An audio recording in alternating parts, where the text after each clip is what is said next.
Finds knife, flicks, cutting through the air, spinning in the spotlight while the crowd just stares. Sharpen up your mind like he sharpens his blade. It's a show, it's a vibe, it's a chance to invade. Debate, not hate, in the comment zone. Fans from all over feeling less alone. Steel meets steel, but the message is clear. Respect the craft, leave your malice at the pier.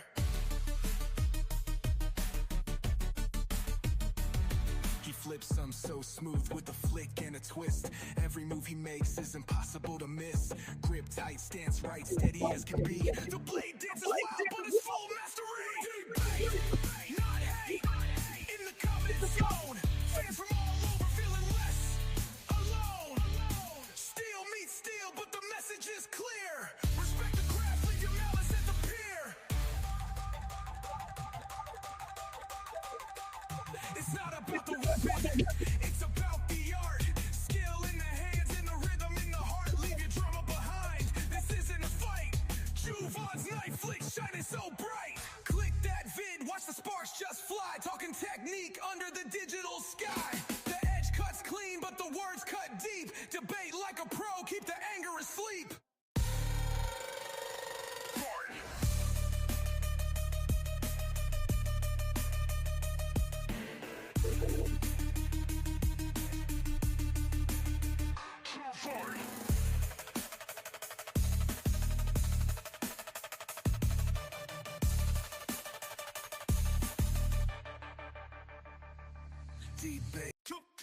Lights go dark, the stream comes on. Javon's here, the vibe is strong. Click and clack, the steel in sight. Every edge sharpened, Friday night. Night flicks dance under the light. Blades that shine and cut so tight. Handles spin and edges glide. Friday night flicks worldwide.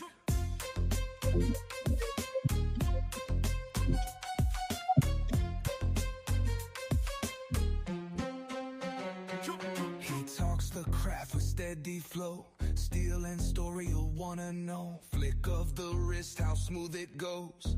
Every frame a master show. Night flicks dance under the light. Blades that shine and cut so tight. Handles spin and edges glide. Friday night flicks worldwide.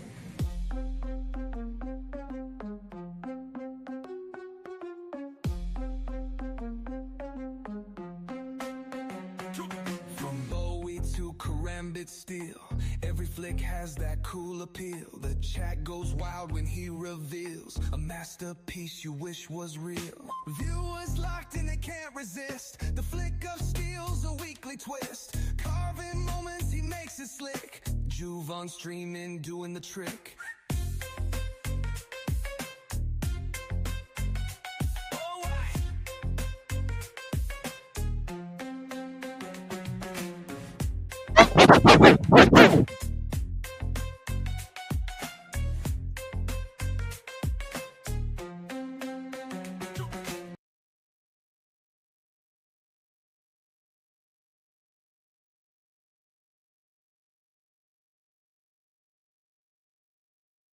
Chichi, my chichi, oh so soft and cuddly. With a thumb in her mouth, she's really neat. Fun to wiggle its little feet. Yeah, yeah, yeah.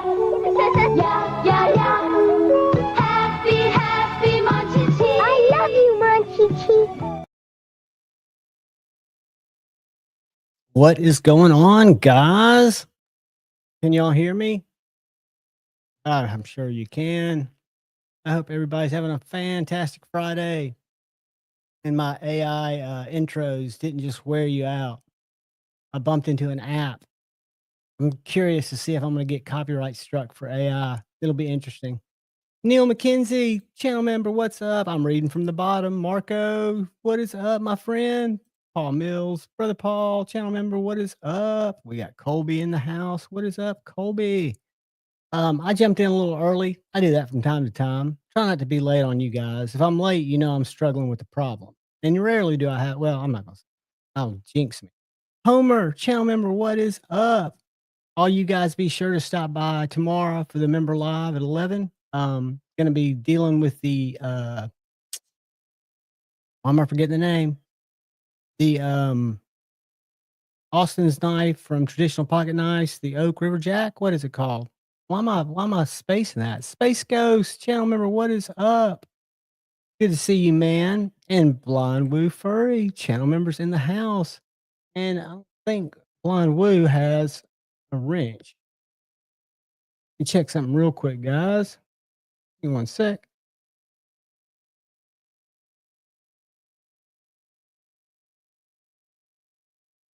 All right. Blind Woo, you now have a wrench. You can share links and you know, be a responsible wrench owner. It'll also keep shame from putting you in timeout as a early afternoon kiss. Be Shady, channel member, what is up, brother? The Ohio River Jack, sheep's foot is what is being given away tomorrow with the slip. Just FYI. Who else we got here? We got Ed is in the house or was in the house earlier. I know I'm early, but I figured I'd do that just because we're up against Maddie and Stevie. And I don't know if y'all were at the Honey Bucket last night, but it was very interesting. It was fun. I love the way, the one good thing about the vertical streams is you pull in all kinds of people. And there was just some absolute funny trolls. And the way Stevie handles trolls or addresses trolls, I guess I should say, is classic in its own. Just in time was here earlier. He says he'll see us soon. He will be back. Good to see you, brother. YouTube Music Portal. Welcome, welcome, welcome. Welcome one, welcome all. I'm glad y'all are here. We're going to talk about knives. We're going to talk about live Scotch. What is up, brother? Are you traveling? Are you at home? Let me do something. Let me Let me shoot Scotch a link in case he wants to jump in a little bit. But we are I got a couple of new things in that are pretty cool, and I've got some guests stopping by, hopefully. I kind of do it you guys know Kyle will stop by. Kyle is kind of going to be part of hanging out on Friday nights. You know, he comes in kind of towards the end and really is here to answer sharpening questions, to answer steel questions, to answer knife questions, to answer stuff that I ask him all the time.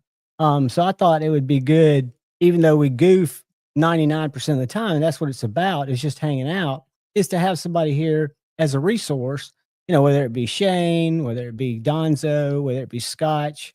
I only know what I like, right? I like to play with knives. I like to cut stuff with knives. Luckily, I haven't cut myself in a very long time.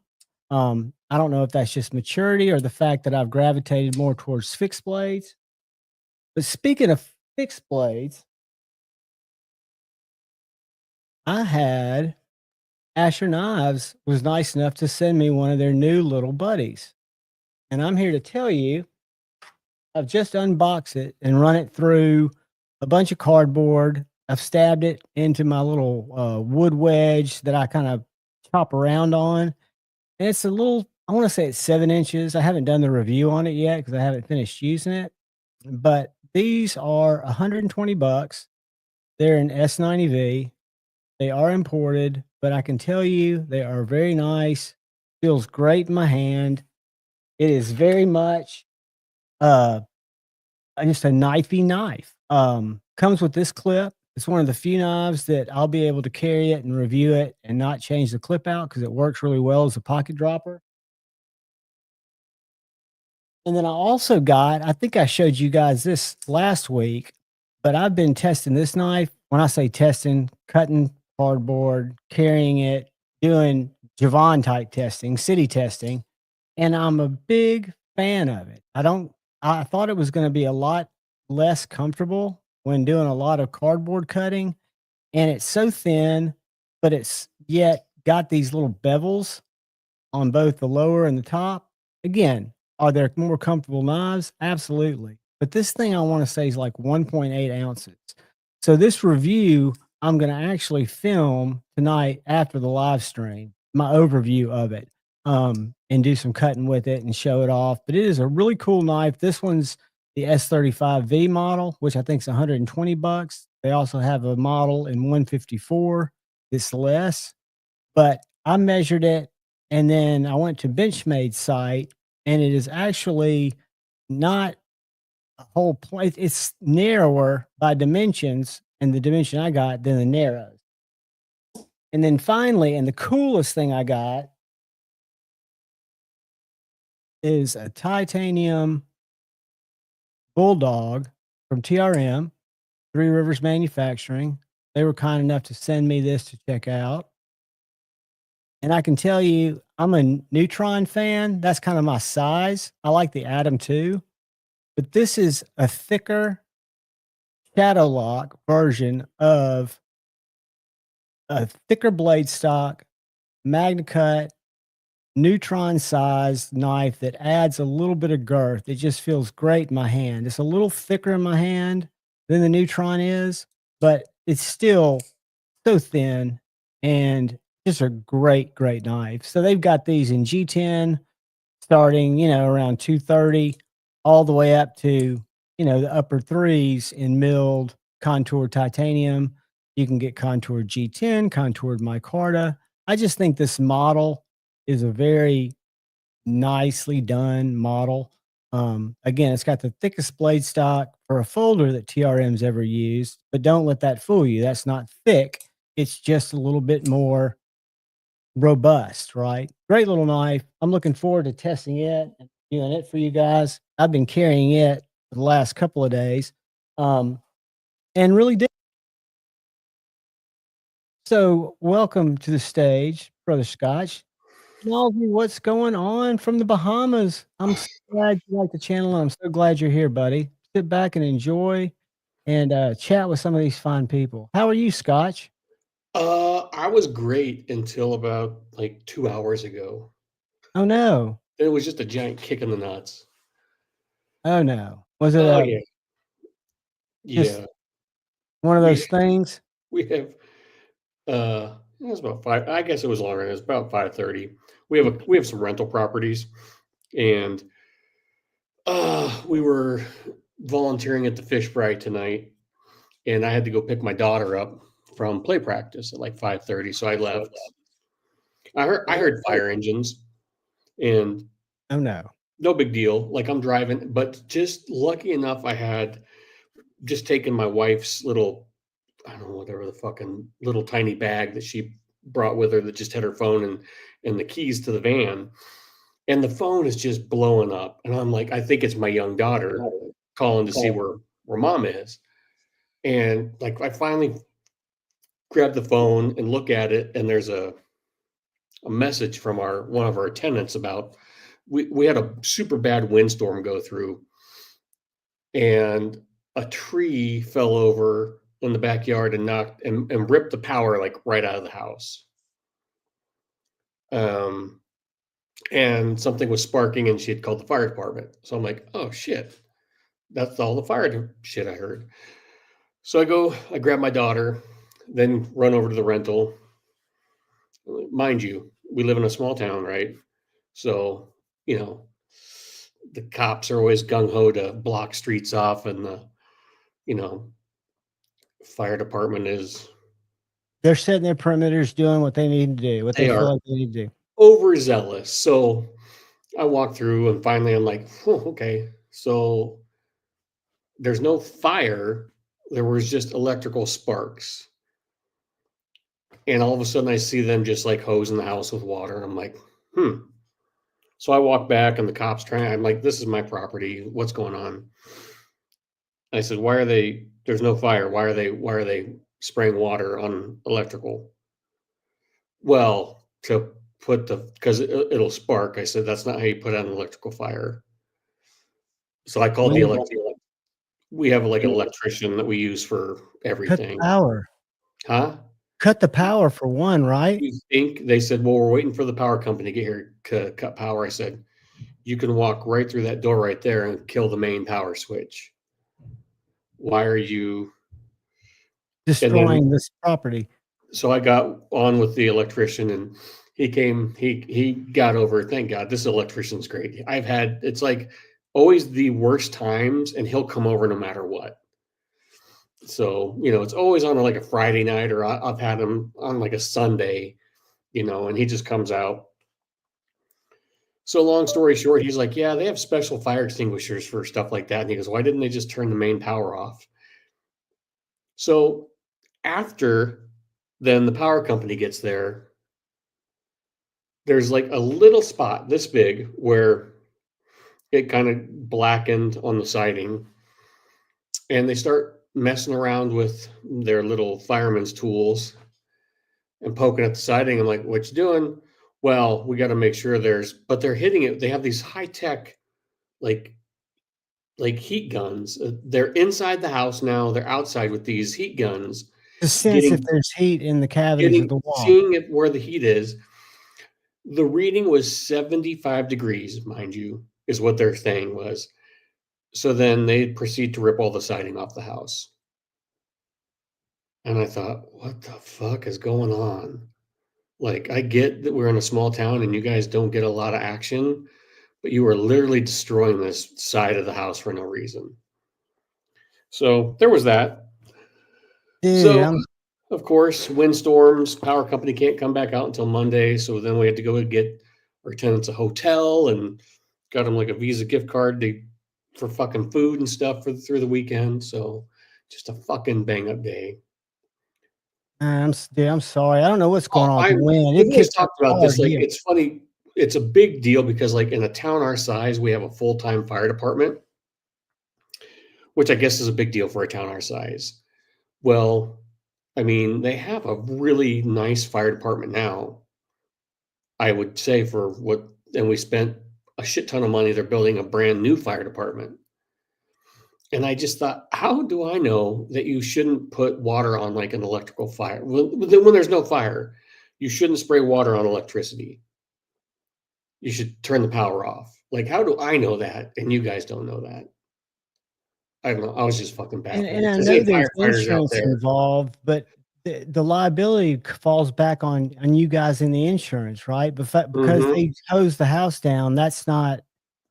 I mean, they kind of were absolved, and I'm sure they thought that they were doing what was right. You know, you'd have to I hope get that that they didn't want a house fire to start, but you could have just killed the power to the house. right. Maybe that's why, you know, luckily you had a connection with an electrician that got there quicker. They probably Yeah. didn't let him kill it, did they? Or did they? They had killed it before. They finally asked me, they're like, well, where's the power? I said, right through that door right there is the main power switch to kill the power. Man, that sucks, dude. But hey, on the bright side, it could have been a lot worse. It could have been a lot worse. Could have been a Everybody's whole safe, lot everybody's worse. good. It's just frustrating sometimes watching incompetence. Right. But So, you know, anytime, and we see it a lot in civil service, I think being strained a little bit. In a small town, I'm sure they're not strained, but you got to think that they're doing their best. And for me, yeah, I think training is a anybody, problem. I think time and funds for training is be I think that would shady, be I don't, and I'm not even familiar with it. If I Google that, will it show it to me? Are you familiar with that Scotch? no, nope, Trigger. What that was out the front, wasn't it? I'm just listening. Is that your Medford? deadlock. Oh, This is legit. It's fucking cool. show it to me. I wasn't looking. Hey, will you share that, Shady? Oh man, when did you get that? That's called a hawk, right? Yeah, the Hawk deadlock. I got it last week in a trade. It's a double edge dagger. Yeah, double-edged dagger. Absolutely no wiggle, does it? I mean, it's just Dude, solid. this thing doesn't make any noise anywhere. I'd always been kind of skeptical about him, like didn't know what all the hype was, and I was talking about him in a video a couple weeks ago because they were doing a drop, and I was like, kind of like, kind of interested, kind of like. Then someone hit me up and they're like, "Hey man, I've got one that's brand new that I've never carried. Let's work out a trade." I'm like, "Okay, I can do that." Yeah, I think they're the undisputed champs from what I've heard. I mean, they It's are. I just yeah, it's recently became even open to OTFs, and I think I've got 4 now. I really like them. Mine aren't daggers. Mine are more closer to EDC, but they're not perfect EDC knives because of the thickness. But I really like them. But I think the deadlock is the creme de la creme when it comes to OTFs. Chino I've says I heard a should have lot of. busted out my Medford for some. Here's my Medford OTF. I need to send it in. It's broken. What's wrong with it? Oh, I don't know. They keep revising the insides. It won't fire or retract unless Greg will you're put fix it for you. like it'll fire if you're putting straight down, or it'll retract. But look, here's just sideways. And I love the knife. It's great, but it just, yeah, something went wrong. I carried it at work. I know it got dirty inside, but I also know they were having issues with the internals. Yeah, and it shouldn't be. I mean, even if you carry it at work, that's what it's made for. I Yeah. haven't watched his video that he put out the other day about a new direction. I'm sure it's kind of clickbaity, but I do want to watch it. I like his videos when he talks about operations and what they're doing. I didn't, I had seen one where he talked about he was losing an employee. I don't Yeah, know that which was a couple. employee. That was his closest. We tried to figure that out. I thought that was you that was trying to figure that out with Was it me. Lindsay, the blonde chick? No, no, no. He's still on the website. Who was his number one best buddy who hung out with him all the time? Man, I would have thought it was Jeff, but he retired a year ago. Jeff was a dude that was like 7 feet tall. I don't know, but it was definitely maybe when Kyle jumps on, he'll say who he thinks it was. I can't remember Who would have had that scoop? Shane is who was on talking about it. Mersalt, I think he is I think he's a passion player. I know he's a businessman, but I know he's done with that line that's more economical, where he's got a couple of big folders, locking backs, and some fixed blades. I hope Greg just, keeps his nose down and grinds. I want to see. I did a video today, or it was yesterday, about U.S. knives under $300 that I have in my collection that I feel are all really good knives. And $300 was the high side. Most of them are under two. But I think there's such a needed place for people like Medford, like Hinderer, like Kershaw, which I don't have in my collection. Any Americans I do, but I don't have any of the newer ones. And even Oz and your higher end makers. I want to see kind of all that kind of stay together. Chris Reeves, and I know things change, and I get it. I'm sure if Greg saw, I don't know how he feels about it. I could almost see him keeping it because he wants to, ride it to the beach. What's that? The company? Yeah, somebody was saying I don't Mersal was think saying he should sell, before it's too late. But I don't know what their performance have looked like. I don't know how much market share, and that's what I look at in business is, Yeah. where you can get a lot more long-term views or get some better ideas of what you need to do to change it. Where's Pocket Metal and Donnie tonight? Pocket Metal's got a link. He usually goes grocery shopping Friday afternoon, and keep in mind it's like 6:30 there. So he Oh, joins yeah. late. And if Donzo jumps in, I will definitely send him a link. And Kyle jumps in. He comes in and answers sharpening questions. You don't sharpen, do you? No. I mean, I do rudiment, When you you know. buy an amp like you buy, you like finer things. And Yeah. if you got a TS Prof system, a bass system, a Pioneer like I've got, or a Blitz, which I've had and love, those are so foolproof. I look at it as part of the hobby. I enjoy it. I mean, to me, it's like a kind of a thrill to set my angle, because you've got everything that comes with it, from an acclometer to diamond stones. I'd like to get some better 6-inch stones for it, some Veneves, but it's just basically following a basic principle. You can't mess it up. And you get a little bit of joy the more that the better that you get with it. Because Kyle's, I think he started a little over a year ago sharpening, maybe 2. He probably started a little over that. But to me, I enjoy it as much as I enjoy playing with knives. I love using that system. I love setting it up. I love sharpening a knife, and I love stropping it real lightly, because Kyle's kind of taught me to do as much as I can with the honing stone on getting that bird just about gone. And I've learned that even though I'm by no means an expert, but you can feel so much differences in different steels.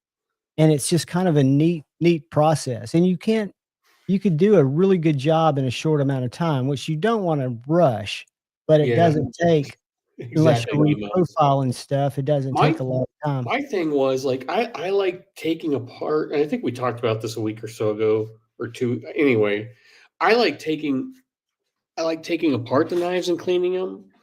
I like, just like you do with like pews, Right. Breaking them that down process. and The process of sharpening for me is I'll do it to do it like on, like, say, a work knife when it needs it. I've got a little work sharp thing in the trailer where I can touch it up real quick.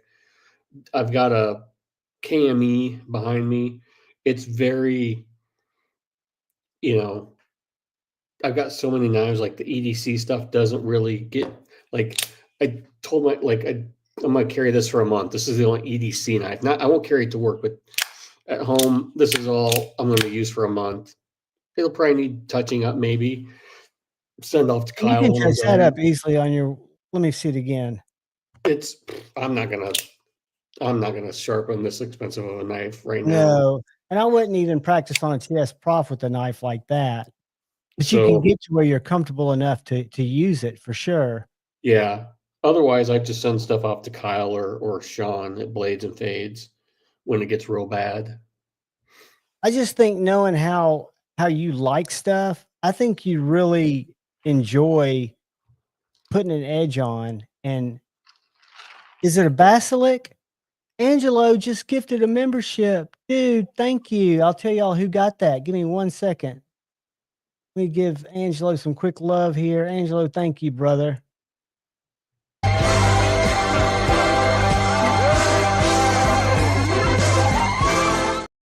Got to give you the man hug love since I don't blow a kazoo.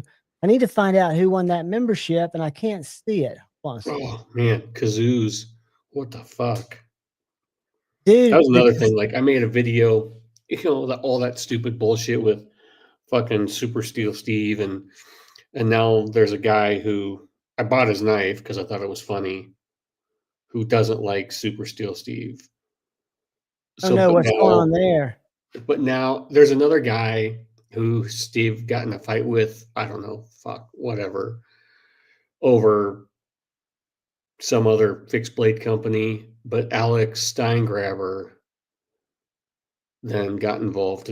Alex, I sold my Lamia after he told Whitty to fuck off.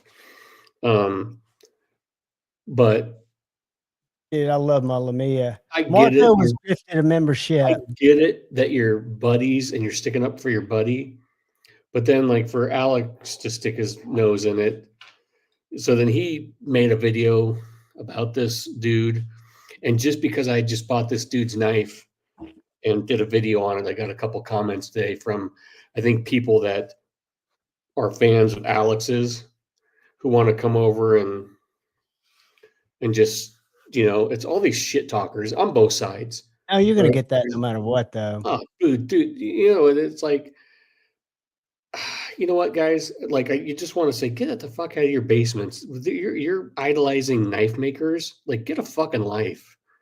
Like, you're spending your time listening to these guys, and so you're then fighting their battles for them, defending. What was the initial battle? Was it a failed delivery issue? Was it a critical critique of a knife, or what was it? It started with the whole white USA made blade Whitty thing, or Super Steel Steve thing. Now it's gone into Alex and his followers, but it's just like, dude, like the fans, like, it's just like, dude, are you adults? Like, you do this and just online, or do you do this in real life too? Like, how are you fanboying out so much that you're like going into people's comments and harassing people over a maker you've never fucking met? Or just like, god damn, get a life, people. I don't care. Like, it's just, you gotta choose debate, not hate, man. And I'll tell you, I think what it is I see a lot of the titles. I see a lot of the titles, but I don't click on them. Oh, you watch these people's comments and you're like, oh my god, are you fucking for real? Or like, are you an adult? Like, how do you know? You're defending a person you've never met because you like them or you bought their knife, and it's just like, what? It's just sad. Well, and there's a difference in blanket defenses and defending certain, specific elements. You're hurt because you've liked this person for a long time, and they're accused of doing something that they've accused people of forever. And you just throw down a blanket. So-and-so is a good guy. I talked to him on Instagram. Whatever. Mayor, I think they do. Did you do this, Terry? I want to show you guys. I'm getting ready to try to do a little Dremel work, which is a huge mod opportunity for me. That looks terrifying. Well, it will be terrifying, but that, I believe, that is a Luft Avant, which I have that exact knife, and instead of it being straight, he's milled those scales out a little bit with his Dremel. Is that what that was, Terry? Yep. Rock pattern grinding. Let me show you guys this. Have y'all seen that small Tops Crowhawk that I've got? It's a little bitty fixed blade from Tops. like, I think it's 4.5 inches. It's a little guy. Let me see if I can get to it because I know I put it on my phone. But Terry took his Dremel and has the same knife, and he rock patterned it, and it looks bad. Let me show you. Open. My wife was pretty excited when she finally. I mean, I've had this amp for a week now. I bought it 3 weeks ago, and she was It's like, "What's that?" amazing how quick he was able to get it together for you. She was, and she even walked in, and I was playing it one day last week, and didn't put two together. She's like, "Why is there an amp in that other room?" And then I've been playing this one, and then tonight it was like, "I bought an amp." And she's like, "What?" But she was cool with it, right? Well, I mean, You got it for the daughter. general terms, like, shakes her head and was like, "Oh." Can y'all see that? Did that zoom on that handle? It looks like a little fixed blade. It is a little fixed blade. This is a Topps Crowhawk. It's a little 4.5 incher, but the scales are just normally smooth micarta or G10, I forget which. And Terry's gone in with his Dremel and done that rock pattern. And he sent me a video of a guy who does it, showing how he does it. And I'm going to actually try to do it on mine tomorrow. I've got a little battery powered Dremel, but it's got those sanding barrels. And I just think it'd be fun. And I've got a table clamp that I can clamp it down. I think it'll be cool. Try to do something like that. Next thing you know, I'll be grinding blades. Y'all better watch out. Are you ready to share some of your designs yet? I've shared one with Shane that he kind of prompted me to draw something I liked. And since then, I bought some a French curve, because I'm not artistic at all, and a mechanical pencil and a notebook. And I've put a few just fixed blade designs that I kind of like, but I've only shared one with Shane that we may make and see how it comes out. He's got so much going on. I want him just to continue to focus on his game. But I don't think of folding knives like that, but I can think of what would be an ideal small fixed blade for me because I'm odd about small fixed blades, but they seem to be coming to market. Did you see the one that TRM is also released at Blade Show in No, Texas? but my buddy has gotten into small fixed blades, and he's gotten some drops from on these smaller custom makers on Instagram. Dude, and the knives are like $125, $150, and they're fucking amazing. Dude, and I'm telling you, they're unfolded. Like, look at this little guy. This is their new one. And that's a Neutron, which is their smallest folder. I So this is a want little guy. to be But a if fixed. you Like, the idea sounds great. I told Todd Heater, he just came out with some new fixed blades, and he's my boy, so I'm gonna buy to support him. And I said I can't buy it yet because I gave up buying knives for Lent. But I said as soon as Lent's over, I'm gonna have to get one of your fixies. did you need to also look at Dustin Driver And then, Defense. dude, go look. His is strictly like he was talking about people walking through the What's woods his and getting name? them pulled out. Go to Instagram and pull up Peter's fixed blade. I said, dude, Heaters, oh, like a heater? yeah, Heter. I said, Got dude, it. knife works. I said, dude, I'm gonna fucking stab myself in the eye if I try swinging. He made one of the ring ones. Ooh, those are scary. I've got one of those. And I don't know Yeah, how I to said, use if it I try yet. swinging that thing around, I'm gonna stab myself in the eye. Heaters. Heter. HEE. Yeah. That's why I didn't find it. Heaters. Fix. Yeah, I mean, and you, for the way that you use a knife, if you've got a nice one, whether it's 6, 7 inches, whatever size you look, send me a link in the private chat. I don't know how. Just Heater Knife Works Heater on knife. Instagram. Oh, why it's not pulling it up. Heater. Instagram has the worst search ever. And I know because I'm a digital guy who Charging my phone back here. Like I'm gonna buy heater it. knife. It's a knife I would have never bought, but he's my boy, so I'm gonna get one like when I'm at a Todd heater? Yeah, Tide heater. I found it. Let's look at it. But what I was saying is a small fixed blade, whether you wear it on your belt or you drop it in your pocket, it's full tang for cutting straps and stuff like that you do. Yeah, look at that thing, dude. You will use it I want to more. stab myself in the fucking eye. You never need to and try swinging spin that that around. on your pinky. That just gives you extra grip. Just think of that. He makes a really nice sheath, dude. I'm just gonna put that on a pack and I'll never pull it out. Because it's You not gotta like a pull it out. work knife fixed blade. It's like for self-defense or something, Yeah. isn't it?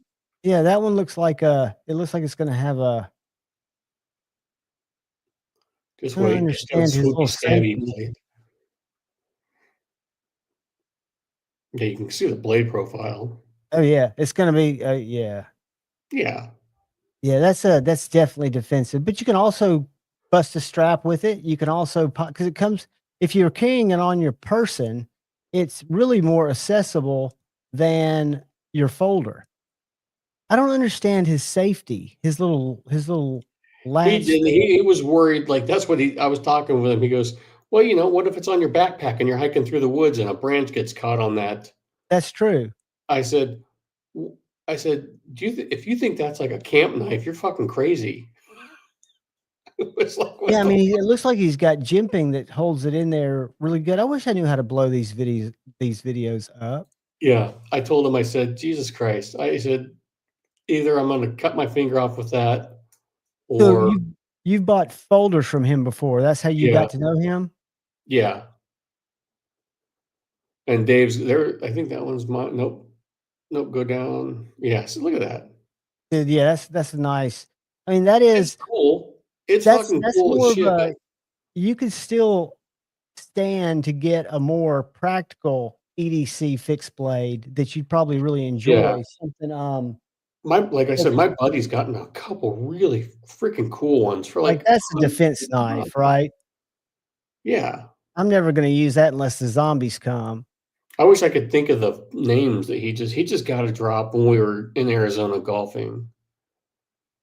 A Carry little knife like this is too small for you, but Yeah, but this if is you know what though, I don't think if it felt good in the hand, like I can't tell you how many fixed blades I've bought and like Shane's is awesome, but it just lives in my camper and I cut wood with it.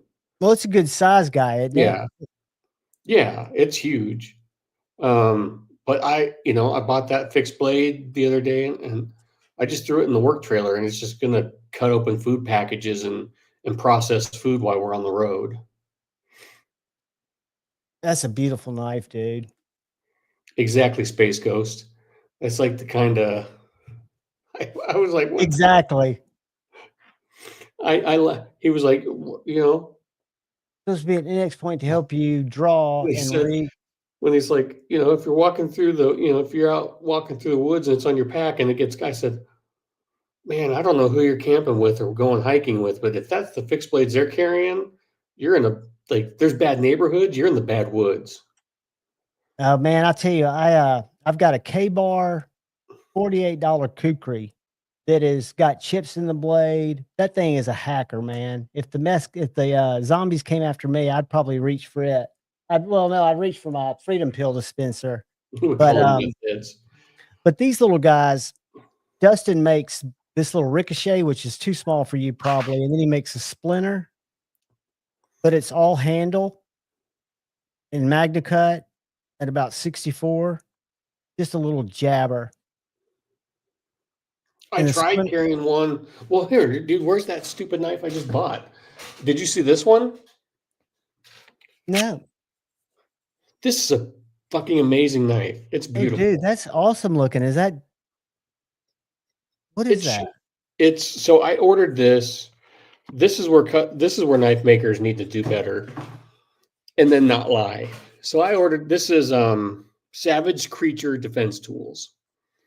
I ordered this in June and I got it last week. How long was it supposed to take? Like 40 days, 30 days? He said, yeah, I was supposed to have it in like August.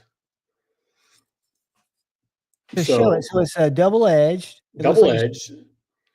This is the Mini Titan. It's eel or whatever the fuck under there. I'll probably, you know what, I'm gonna let my buddy check it out because he was like, because it's a cool fucking looking knife, and it's It is. comfortable. I'm a fan personally of either micarta G10 or I like a solid handle, and I've got some that are skeletonized that Dude, have. this thing's awesome. It looks like it's comfortable. That looks like it's well wrapped. Yeah, I mean, and he'll do whatever colors you want. The sheath is nice. Hold it up close again. I was looking at his maker's mark and those lines. He's a tattoo artist. The grind lines are sick, dude. Flip it around, other side. And what's it made out of? It looks like it's about 2 inches tall, or 2 inches. It's a mini. I don't know what it would be compared to. You can stick it to a car door, it looks like. I mean, it's smaller than a large Sabenza. Yeah, and so much stronger. Think about it if you had to use it in that type of But situation. it's not like this is a defensive knife, right? Right. It's not an EDC. I guess it could be an EDC knife. But so it's made out of, I got to find the card. What the fuck? So I don't know what I did with the card. Oh, it's up here. I can usually put the blade on my tongue and I can tell. Hold on. That's M390. So it's ADCR V2. That's a great outdoor steel. That's what Tim Kell, he also does Nitro V, but he does a lot of ADCR V2. And so does, and he put a leather strap so you can scout carry it. But for how, I don't think my belt would fit my, look, I mean, I don't know whose belt is fitting through that. Well, that's for like an inch and a half belt. But the good thing is he's got grommets on there. So you can take that. I can take this off and put like an ulti clip on. Or put longer leather straps on it. If you want to fit your belt better. Pull the dot. Exactly. That's how this guy at Mad Dog Forge did. Yeah. So he had this sheath set up where it was vertical, or you can change it to scout. I took the leather sheath off and put an ulti clip on it, and then realized it was too tall to fit in my back pocket where I like to carry it. So I've gone back to the strap, and it works great. But fixed blades, dude, I'm telling you, but it's just funny. Like Shane, you hear Shane talking about perfection. Like, look at that. Oh, it's hard. It's so hard to see. But this top grind is wonky. Like it's sharp and it does its job, but it's not perfectly centered. The grind that doesn't bother me on a handmade knife at all. I mean, but you hear Shane. I mean, I think Shane really I think it really bothers him. It bothers people who make them because they're striving for perfection, and they're always going to be harder on themselves. And then you can look at a knife like this Asher. Like this is, I feel like this is the perfect size, but like just to open up, like to pull this out, to just like open boxes, it feels like overkill. Maybe I'm wrong. Yeah, you need a smaller. Maybe I'm wrong, as I'm using a almost $3,000 OTF to open boxes. That's how my mind works. But you can get a smaller, nice knife in a little leather sheath that slips in your back pocket. That's long enough that you're not going to hard use because you've got a big knife in your pocket always, but that you can whip out for little cuts. I'd recommend a Chickadee, but that's too small for you. But I tell you, the Hail Mary, have you seen those? Mm-mm. Oh, dude. Maybe the Chickadee would be my jam. Chickadee is only 5 inches. I think it'd be a little small for you. But he's got a new knife that he's killing it with. I spelled his name wrong. What's up, Zach Stuff? Zach Stuff. Are you in the Benchmade? Are you in the Benchmade Facebook group? I bet you he is. I think Zach is Benchmade. I don't know Zach. I've watched some of Zach's stuff. I talked to him in the lives. I joined years ago a couple Benchmade groups to sell a Benchmade I had. Dude, are they just soft human beings? Good, because they posted, one guy posted a picture of a heater knife, and the comments, I get it, it's not their jam, but they're bringing it in, and they also might have brought the president into it, and I just thought, wow, there's a lot of assumptions being made in this group, and just soft. Hey, Chris 229, Palmer. And I was just wondering if you were in that group and saw that and could speak to those babies. I think almost every group's got people like that, dude. Oh, Javon, you should It have. could be. I'm sure it could be a lot worse, but this is you It right was here. just sad watching grown men talk like this. And one assumes they're grown men because they have enough knowledge. But this knife is right up your alley, buddy. And it's in all different blade styles, and you get a nice leather sheath from Who somebody. makes that? This is Jacob Creates. Oh, okay. He's the one who makes I the like the chickadee. Tanto. But yeah, that's the Tanto, and he's got a drop point, a spear point, all the same handle. Look at the grinds. That's a cool one. Yeah, I think those are the three styles: the drop, the Tanto, and the spear. But yeah, that's sexy, dude. And these are true wear. So he works with other materials. But yeah, it's a small knife. I want to say it's 6.5 inches, maybe. There's But this Kyle one, Coonley. where's Coonley? Is he in the house? I just saw him in the chat. Good to see you, Kyle. He basically said he'd take the chickadee over any of Shane's knife any day. Hey, man, I'm waiting. I'm waiting for my little joke wolf, and I think the thug's even better. I hope he remembers I bought that last one.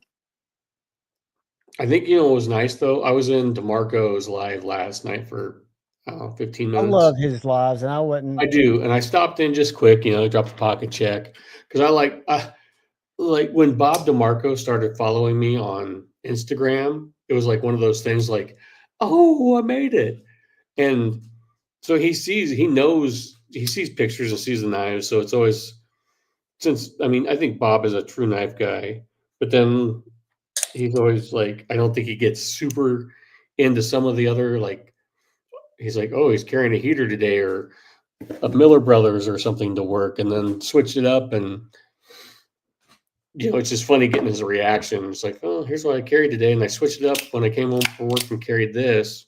And he's like, yeah, you don't want to carry that and have it fall out of your pocket. And I'm like, oh, Bob, if you've only known what my wife has thrown away, it'd make you cry. But no, Bob, someone, I can't remember who, but Bob talks about Be Shane quite shady. often in that group or in his lives. Ooh, whose is that? That's Be Shady. He's got him a Hail Mary, and he knows I'm a chickadee guy. Is that a Hail Mary? That's a new Hail Mary Warncliffe that he's doing a pre-order on. How long is that? Dude, in Z-Wear, I have really, really...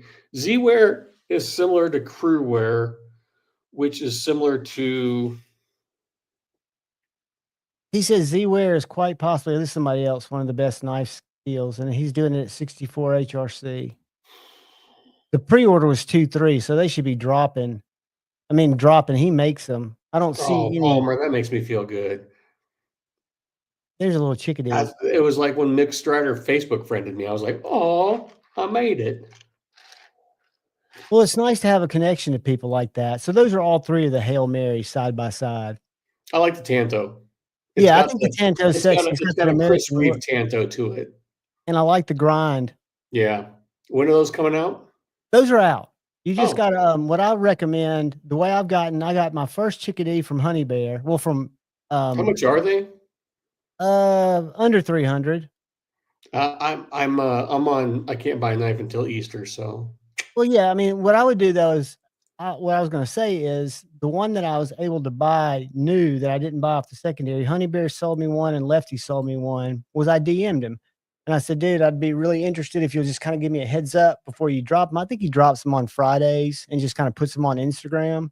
Dude, I wish Pocket Metal would come in here. I found him a new slip joint guy yesterday. He might jump in. What'd you find? I got to bounce pretty soon. What'd you find? Very good knife company. Let me get my phone. I can't remember his name. Awesome. Let me pull them up because I watch his live streams. Jacob. He's got a very storied history in making very fine knives.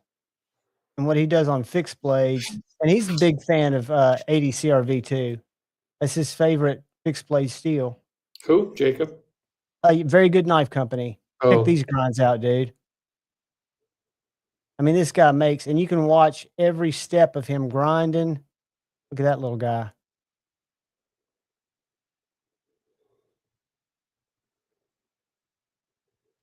That's my picture of a knife that a viewer sent me to check out. That's called a Tradition Junior. That knife is under $200. And it's got the deepest, sickest hollow grind.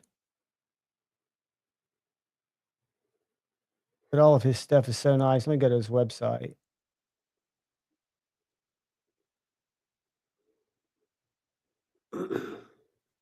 I lost you guys because this will show what's cool about him is he makes knives that are, he calls them purpose driven.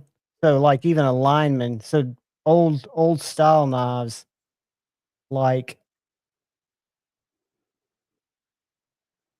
a roughneck, heavy versatile, or something like this, a lineman XL. Now that's a very unique task driven knife.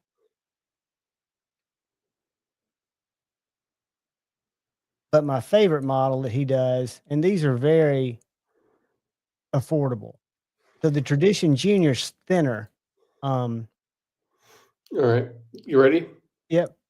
Go to the dude makes his own fucking Damascus. All right. That's What's his name?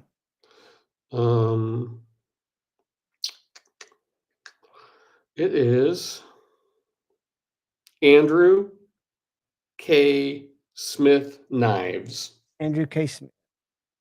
Are y'all seeing Main Street? Are y'all seeing Andrew K. No space.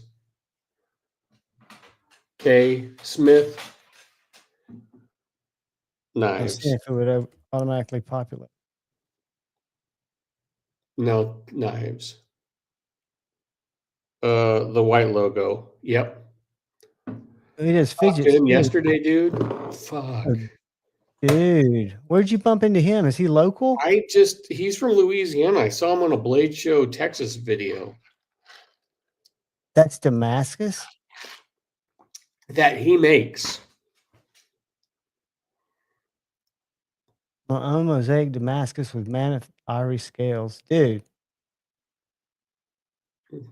I mean, how does one, I mean, there's his raw billets. Yeah. That he's going to forge together. Yeah, I talked to him. He makes steel to sell to other people. Dude, that's blacksmithing. Yeah, dude. Like, how do you not want to buy a knife from that guy? Look at that. Unbelievable. I mean, price point over 1,000, under 1,000? $500 for like a Damascus one. Dude, they're clean and they're pinned. Yeah, and he's a fixed blade maker. He just started making these slip joints. Let's share this with Pocket Metal. Copy. I thought about ordering one for Pocket Metal. Just to spite him. I think he appreciates that. I mean, I know he's. I know he'd appreciate that, but I don't think he would play in that ballpark. And he doesn't look like an old guy. I No, mean, where do you young, learn dude. that? Where do you get that? I mean, I know Jacob got it from his dad. Quick video and show you what I've been working on because I tend to bounce around. Is that too loud? Because I forge on the weekends and try to keep the loud beating and banging to daytime hours. And during the week when I'm working, I work in the shop in the evening to keep it quiet. But just to show, this was the mosaic that I finished over the weekend. I've got this feather that I'm working on. And I also have this one. I've been working on this one for a while, but the liners have been frustrating me. I got this spot that I don't really like, so I think I'm going to... Say what, buddy? He said that Jack Wolf's only $350 though. I've seen a lot of people loving on the new one that's coming out. It's a good looking knife, but yeah, I've got one in my pocket, but I'm not buying anymore. Said Stevie, I'm gonna shoot you a link too, buddy. I know you're probably busy getting ready for said faction. Whoever's texting me, if you're in the chat, my phone's a camera right here. I'll show y'all something cool. I did a video the other day after watching a video of centering a Spyderco Paramilitary 2 that I was having trouble centering. And I was having trouble centering it because I wasn't really understanding. I was putting it together upside down or backwards. Have you taken apart a lot of PM2s? I have taken apart one PM2. Well, And it was a fucking nightmare. if you take getting it back together. Take it apart from the show side, it makes it so much easier. Just where it didn't want to be janky. Like it was, yeah. Well, I hooked up, did a scale swap on my Tonto. And I mean, dude, it was like almost rubbing. And I'd taken it apart, I'd put it back together. And then I watched a video, an old video, where it told me once I got it back together and it was off center, because it was off center to the clip side, to loosen up the pivot, these 2 body screws, which I did. Not, just loosen those scales? Huh? Who makes those These are scales? Rock Scale Designs. Rock Scale?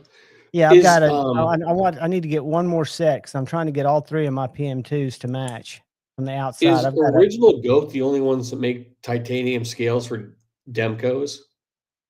No, I think these do. Hold on, let me let the cat in. Keep these people happy. If you guys know, because holy crap, like they're all fucking sold out. Like, can you ever buy scales from Original? Everybody talks about Original Goat, but can you actually buy scales from Original Goat? I was gonna ask fucking Stevie something. He was in here. I was watching the fucking video last week. I think Rock Scale makes Demcos. We'll look in just a second, but I think these are probably the best. And I've got AWTs that I really like. They're aluminum for my Benchmade Adamus. But I've got these for my Mannix and my PM2, and I've got Original Goats for all my Demcos. I know Space Ghost. I think it would be too. Let's go to Rock Scale. I'm trying to think. Wait, whose live was it? Was it your Tuesday night that you had Shane and Stevie on? Yeah, Shane, Stevie, and I listened to it while driving to work, and now I can't remember what I was going to ask you about that. Not that it matters. Dude, I have no memory of anything. Benchmades. Yeah, I'm not seeing. Let's see. Spyderco Mannix, Spyderco Shaman. My buddy A to Z EDC got a Bodacious, dude, and it has Original Goat scales on it. I'm very impressed with the Bodacious. I hope to review it. I touched one at Smoky Mountain.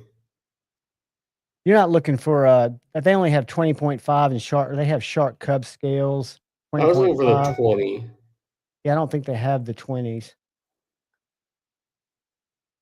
20.5s, 20.5s. Do you guys know what starts this weekend? Some basketball tournament? Formula One. Who's excited? Raise your hand. Not me. My sponsor told me to quit watching sports. I was too vested. Oh, that other basketball I showed. Play show table was freaking amazing. Yeah. I can't wait to get my Joke Wolf. I'm in no rush, but I am excited. I think I've got a slip that'll fit in. I get these. I love Lancelot. Got one. 2 of the ones I traded for, my chickadees came with this little slip.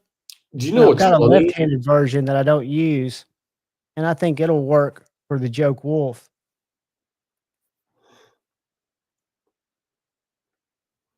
Reform it a little bit. Do you watch a lot of I know guys like this talk as much as they like fucking HRC and Knife Steel talk. But do you watch a lot of like YouTube videos on guitars and stuff? I do. I'm not as much on gear anymore. I used to watch gear reviews. I've watched this guy for, I don't know, a couple fucking years now. But I watch because he makes his own pickups and stuff. Have you heard of Dylan Talks Tone? Yeah. Dude. Yeah, I follow that channel. I'm subscribed. Dude, no, okay. So everybody, I think there's a couple things that like watches, knives, pens, bags, gear, right? EDC shit, right? Guitars, dude stuff, right? Do you know he's got a fucking EDC channel? No. Yeah. What's it called? Dylan Talks Tone Dylan does? and Leslie. It's him and his wife. The dude's a huge fucking. He goes to Blade Show. Dude, I would recognize him from his because he I was was doing it out of an watching a RV. fucking Is he video. still I living was out of an watching a RV? video yesterday Dylan and on a Leslie. knife I'm looking like trying, and I was like, wait, why do I know? I'm like, holy shit, that's Dylan. That's the guitar guy. I'm like, I've watched this guy for years. Dude, I just found Dylan it. and Leslie. Hold I on. found it. It's like him and his wife's channel. Hold on. I got it right here. Yeah, did you find it? And he is Yeah. living in a mobile home. Yeah, dude, he's got a shit ton of pen videos and knife videos and just bags and oh yeah, dude. He's got a fuck ton of knives. And he's a huge gun guy too. Dude, his guitar channel, watch this. Dude, he makes his own pickups. Oh, I know. I bought some of his, I bought his fucking guitar, his cables. I'm subbed to his channel. Yeah. Yeah, go to his gear channel. I mean, it's hilarious. I'm like watching him unbox a knife. And I was like, holy fuck, I know that guy. Where do I know that guy? I'm like, oh shit, that's the guitar guy. It just goes to show you that all these fucking hobbies, I mean, for the most part, a lot of them are aligned. They are. And a lot, yeah. I mean, they stem from mental illness. It's At least mine do, I think. well, I think it's like you're a dude. You like guitars. You like. I chased a tone, and I know tone comes from my fingers. So I was just like always crafting tones. And now I'm playing with the synthesizer. I always thought it was cool because, like, I don't know shit about pickup, but like he's hand winding his own pickups. Like that's cool. That's very cool.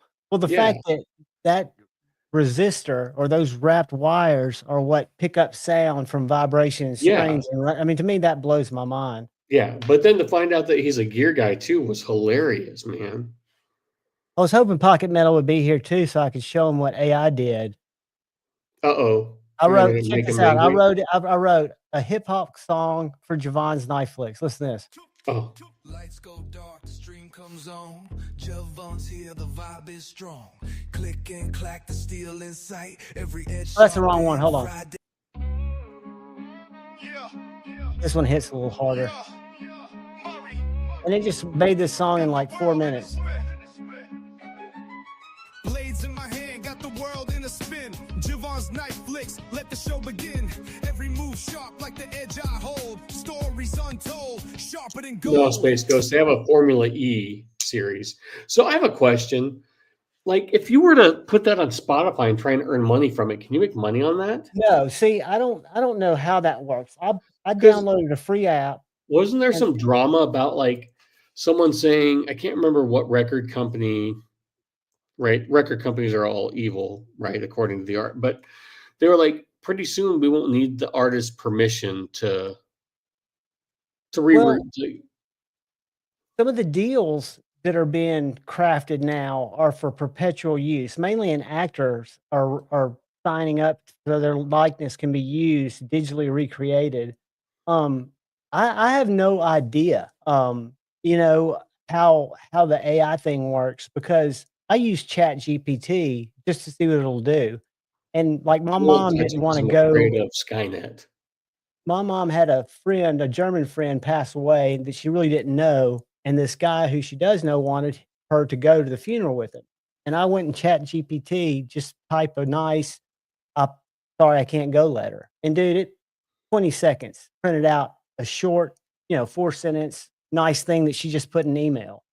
And the rap stuff, I mean, dude, I did one for Kyle Coonley. I did one for Shane. And what's so funny is I said a hip hop song, and I could not get Kyle to get anybody that didn't sound country to sing his song.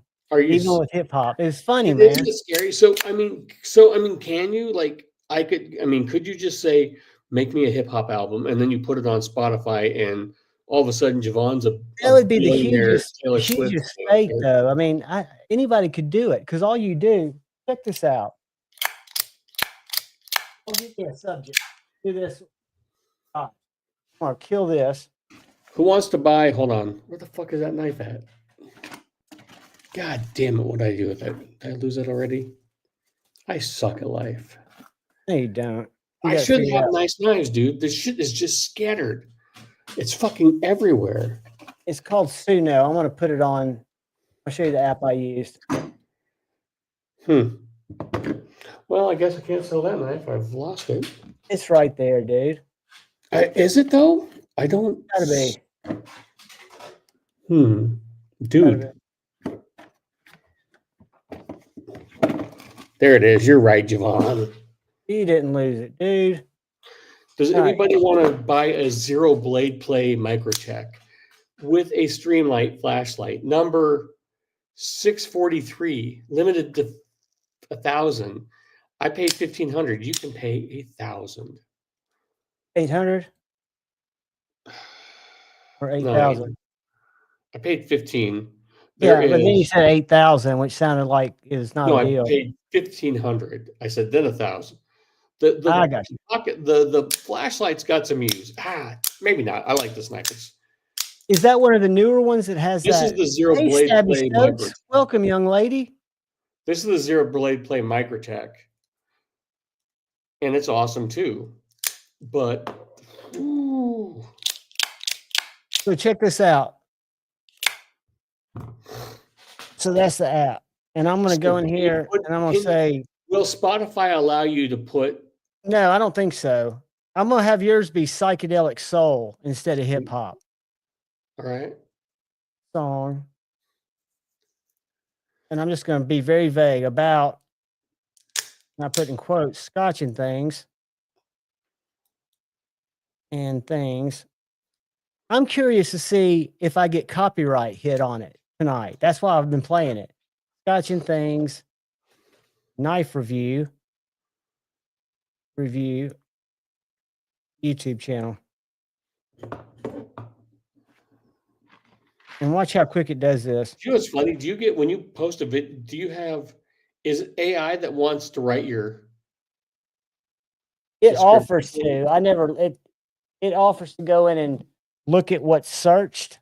So what it says up here is strumming up something special. So you see that thing turning up here? Yeah. That shows it's working on your song. It's funny. Like if you look at I don't think anybody looks at descriptions, but it's always like, I always type, I like this knife more than I thought I did. It's just fucking horrible. And it'll do two versions. Can you hear that? It's cutting out.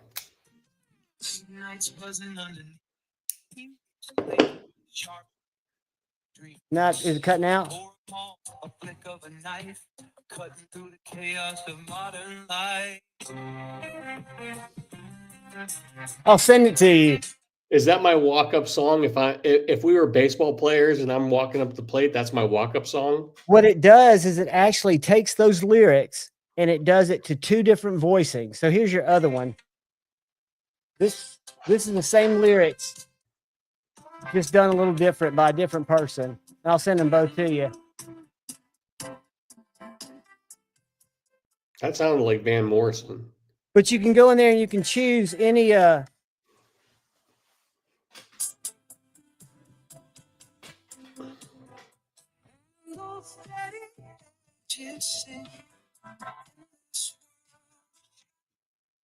in this world of scotch and things. I'll send them to you, dude. It's funny. Because Kyle, I tried to get him a hip hop song, and the closest thing it would do, what kind of pens are they? Is country. What? Oh, 1931's got some pens he's selling. Oh, Terry does? I'm not buying anymore. 5-door. Dude, and he'll make great sheaths too. Dude, I was putting it by the fucking speaker, Stevie, you fucker. I'll send you a link so you can listen to it. And dude, you ought to download the app for free. It's just fun. I did one for my mom on her cat. I can't do AI. It scares me. I told you. Dude, it scares me too. And then fucking Terminator is going to show up to my house. And the machines will win. I mean, that's a no-brainer. Exactly. But the point is, like, you've got to wax up your surfboard now anyway. Do you know what's sad though? So I've got daughters that are going to be seniors next year, and they're looking at colleges. So one wants to go into architecture.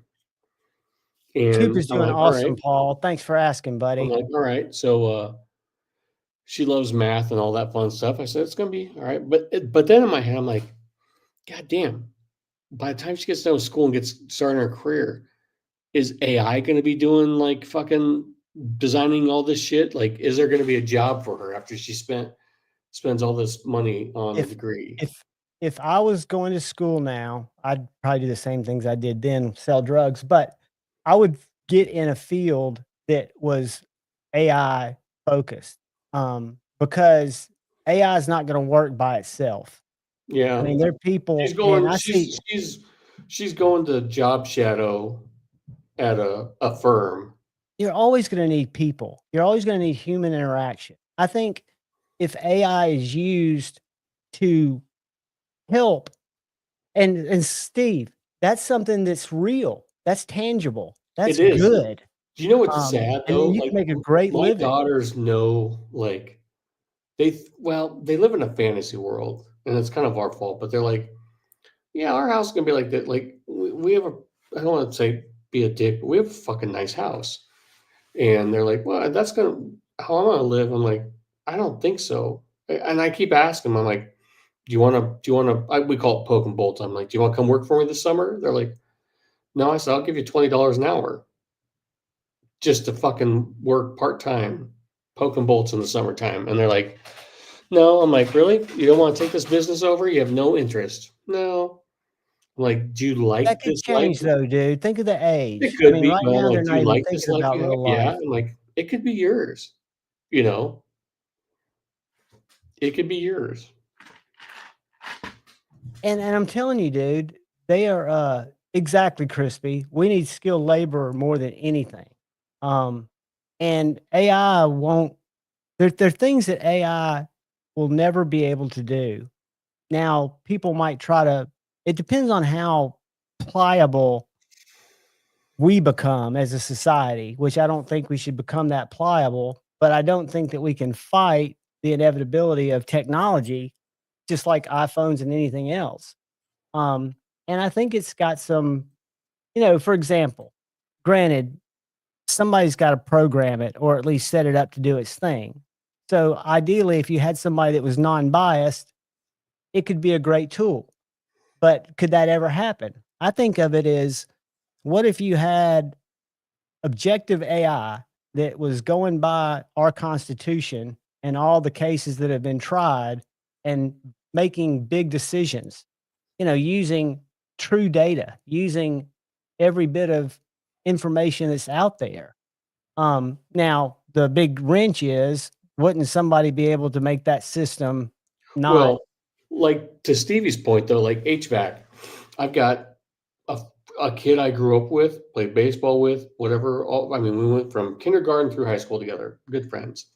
His dad owned a HVAC company. So he went to school for HVAC. Why we all went to 4-year schools. He went to a 2-year trade school to get his HVAC degree and ended up buying his dad out and has a very comfortable life now. Another kid, which was funny, in this, like we talked about earlier, this small town I live in, I come to find out the owner of one of the HVAC companies in town is a kid I went to high school with. I knew same thing. I knew him from kindergarten. He went to school, blah blah blah, worked, and ended up buying this company. He just sold that company for $10 million, Dude, and he's I was going to retired tell at you, my age. I was going to tell you, there is so much to be said for that. And I know a guy, the same thing. He wrestled with me. His dad or his uncle had an HVAC company. And this is an actual book that I had to read as a freshman at Auburn. It's by Carolyn Bird. It's an essay called "College is a Waste of Time and Money." I encourage anyone to fucking read it, because it uses the same thing about a kid that starts school versus a kid that liked cars in high school and starts a garage in the same amount of time, and how their Dude, lives progress. So the son of the guy who owned this big air conditioning company, they'd been around for 2 generations in Huntsville, which is a very growing city. It's about to be the second biggest city in Alabama. But the son wanted to be a lawyer. You know, HVAC was not really his thing. It was below him, I guess, in his mind. And Jim Batson, the nephew, the guy who wrestled with me, kind of a simple guy, hard worker, loved beer, but a good guy. And man, he bought that company or somehow took over that company and has not only grown it to be a multi-million-dollar company, he started another company more for residential where he's got that focus just on the huge commercial business in Huntsville. And he's doing as well as anybody that went to law school or medical school, I would think, financially. And he's built something from his grandfather's humble beginnings and continued to make it better, which has got to be just gratifying. Dude, like I thought about then that, like when I found that out, I was just like, well, maybe it's time to sell out. You know, I enjoy what I do and was going to work a lot. I'm like, fuck, maybe it's time Stevie, to I sell out. wish I had those skills. I really do, because I've got to find something to do.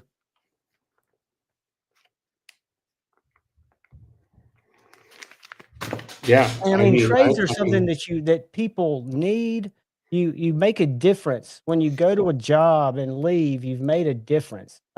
Actually, something tangible you can see. One of the most gratifying jobs I had in college was landscaping. It was hard work, but you'd go in the morning and it would just be shitty beds. And by the time you left that afternoon, you'd have fresh plants, pine straw, fresh grass, and you could see a major difference from when you started your day and what you accomplished as a team. And that's so much more gratifying than trying to balance numbers on a spreadsheet or on a gap plan or something just ridiculous like that. But Paul, you got rid of your TRM Neutron, right? It was too thin for you, Scotch? I'm sorry, what? You got rid of your TRM Yeah, Neutron? I sold Have you it seen to the Bulldog? No, I haven't touched the Bulldog, but I did the Atom. I got to hold at Main Street, or I mean at D&K Knives. Thin for you? Because I know you're a I thicker like knife guy. it. Well, you know, it would be fine for, but then again, when I get to myself, like, I like the Atom, I like the size, but I'm like, yeah, it's super thin and slicey, but so is like a Grimsmo Rask or, you know, a Sabenza for me. Like how Right. Well, it yeah, almost feels exactly. like, I like it? Do I need it? Like, what purpose? And that's Well, if where you I've didn't kind have a of gotten, like, Sabenza, it would feel more of a purpose. I've always had this problem of that's where I think, do I need this knife? Does it serve a purpose? Meanwhile, I've got 30 fucking Striders or 7 Sabenzas, or, you know, it doesn't, I try to make sense, but it doesn't make sense, right? Right.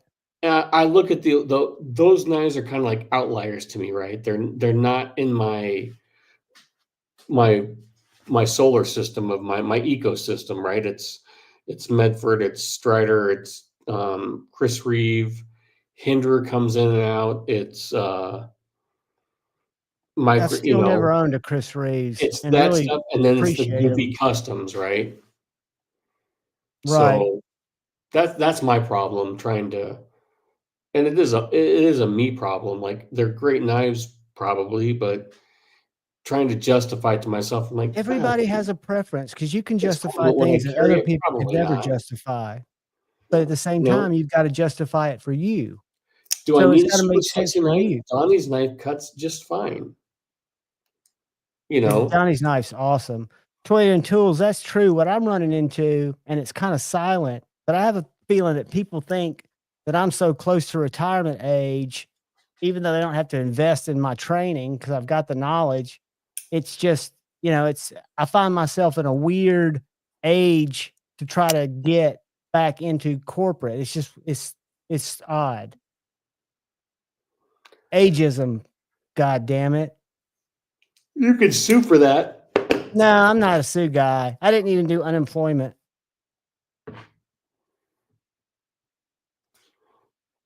I think Donnie deserves an award.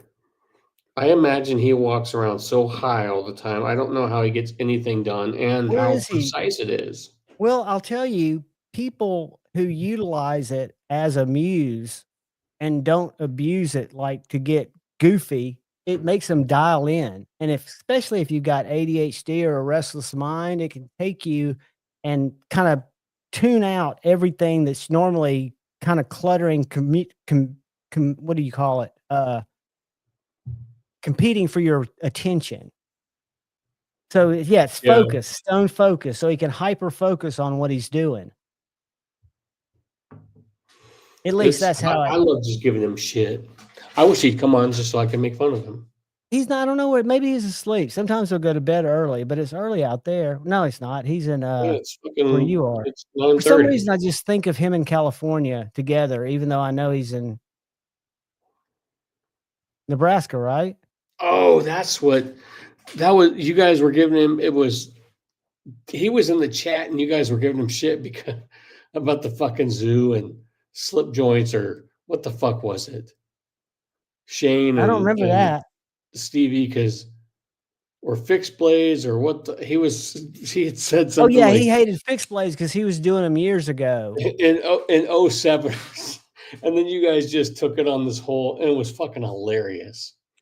Well, I'm telling you, I don't And know I don't know why. why he didn't join you. He just kind of stayed in the chat. And maybe they've always been popular, but I see everybody doing small fixed blades now. And I would have never, for the first 2 years I was collecting knives, I would not even look at fixed blades. The first fixed blade I bought was an SE3 S35 VN, just because I felt like I needed one when I went camping. That's the thing. I've got an Essie. I've got a brand new Essie I've never carried. I don't even know what number it is. Is it a big one? Todd, for some people, Joe Rogan's got a really interesting perspective on that. I think a lot of it depends on your basic drive. I have to do a video, like an update, but I mean, you would think a machine did. It is fucking perfect. And it's done with nothing but hands. I know. What's the blade material on that one? Crewware. Dude. And I told him, do not delete that flipper. I mean, because I hear the flipper. He said he was going to run it soft. Is he listening? He ran my Crewware soft. I haven't seen him in here. He likes his soft steel. Let me do a Donnie call. Hold on. Right, Kyle? Where's Kyle Coonley? Is he still in here? I thought he would be. He is. Sharing wisdom. I love Essie too. I've got a Candiru. Who wants to buy an Essie? Roman M, what's up, buddy? Is it a bigger knife? Like an SE4, SE5? Like, is it a full size? Hold on, I got it.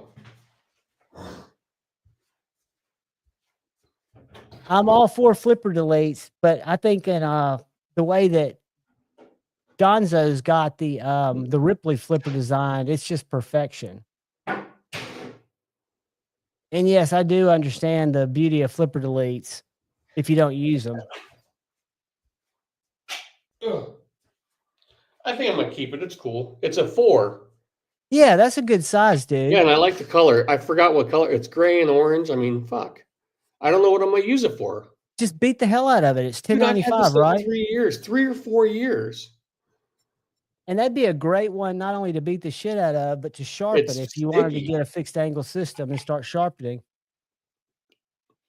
Does this finish? Well, I don't know why it's sticky. I've never done anything with this knife. I like if I go back to when I first started collecting. Is Essie part of Ontario Knife Company or? I don't think so. I think they're their own gig. Let me see. Essie parent company. Essie knives. I don't even know what blade steel this is. I don't even care. It's $10.95. I bet. Got a good edge. I mean, it's got a Troy look. I mean, fuck. Like I should put this in my camper. Their parent company is Trans Equatorial Solutions, so it sounds like Essie Knives and Rat. Hold on. The company is owned by Jeff Randall, so I guess it is. Yeah. Is Yeah, it feels great in manufactured hand. by Rowan Manufacturing in Idaho Falls. That's who manufactured I it. see his man. K-bar scotch. Is that a little Pal Peralta action going on in the background? Palmer, it is. It's here, I'll put this knife over here for another. So I, there's you know what's sad is so me and my brother don't really talk anymore. That's a reissue Tony Hawk deck. I had an original Tony Hawk Bonite deck. There's a reissue McGill up there. Can you see it? do you have any trucks around? Do you have any set up? No, there's a OG Sword and Skull. And then I've got an OG Rob Roscop. I had that when I was in 5th grade. Dude, if you put some Bennett 5.0s on there or some trackers or indies, Indy That's where 169s. my pocket metal painting is going to go. McGill, Bow. Yeah. It was a Do you have red. your I had amp a in that red. room or is it in a different room? What? Your amp set up. No, it's right here. I haven't figured. Nice. Pocket Metal and I need to help you determine what type of tone you want and help you get the right pedals to set up. Yeah. You'd enjoy building a little pedal board. Have you ever seen a pedal board? Yeah. The blank one Yeah. before you I put pedals just on it? don't know. I want some distortion. Like what I like about this amp, it's just right. It's just 2 channels. Which and is all tone. you need. It's easy. And that way, if I want to do a reverb or just get a couple, What I'm talking about is find a kind of a size that you think you want, he says and I'm then going to. and then start with the shell like this. So you What I start like with the about shell. that, what I like about that amp was, hand wired, American made for under $1,000 fucking dollars. Outstanding. I mean, that's just the Yeah, outstanding way to go. yeah. But they make tons of different. This is just basically what you He's like build the your Donnie board Bless on. of the amp world. So these little Yeah, things are D-Metal. just little, Roscop was my boy. I loved Rob Roscop. these are just the little metal things, depending on the size and how many pedals you want to put on it. Then you can, instead of having them just chained across your floor, you can have them mounted to your board with a power source. So what I found out is though, I hate. I'm looking for a chair, which you wouldn't think sounds. And we talked about this, I think, last week or 2 weeks ago. You wouldn't think a chair would be hard to find, but this space isn't huge, so I can't get like a recliner, and I got to redo this room. You don't want you don't want armrests on it if you're No, playing I guitar. found like the armrests work as long as the seat sticks out about that much more, right? So I can But you got to scoot up. think about spending a lot of time in that position. What's going to be the most comfortable? I don't like, but that's how I play on the couch. I sit on the end of the couch. I don't like sitting in a stool. I've learned that because I wear a lot of times when I'm kicking around the house, like I just wear like athletic shorts or whatever, and they're very slick, and the guitar always wants to slide. And I don't enjoy sitting in this fucking chair. Plus, I want to finish out this man room. I need a TV in here, so I want Check to. that one out. Yeah, Now, I don't know how that seat would I want feel, to but it's be. I made want a for chair though I can play in and watch TV in. dual purpose. Yeah. Yeah, So that's going to be tricky. I've kind of got an idea. I found a couple, but at the same time, it can't be too low. It's got to. So I know what I need. I just have to find it. So I want like to having the foot rest because it kind of puts my feet up naturally. Yeah. Like, But I do it on the couch. I don't play in the best position. I've But got a lot of wasted space in this room, and I got to figure out where I need to put, like this right here where you guys are sitting on is a workbench. That's a mess most of the time. Right here, I've got like a bookshelf that has some books and knife boxes. And then I've got like a gun safe and a gun corner over here with and then it's nonsense. And the problem is I didn't think about it. I mean, like I said, it's an all concrete room, which I can drill into concrete to mount the TV, but we didn't put enough electrical outlets in here. I've got 4. I've got 1 here, and I've got 3 that run along this wall behind me. You can see 2 there, and there's 1 more where the. So I've got.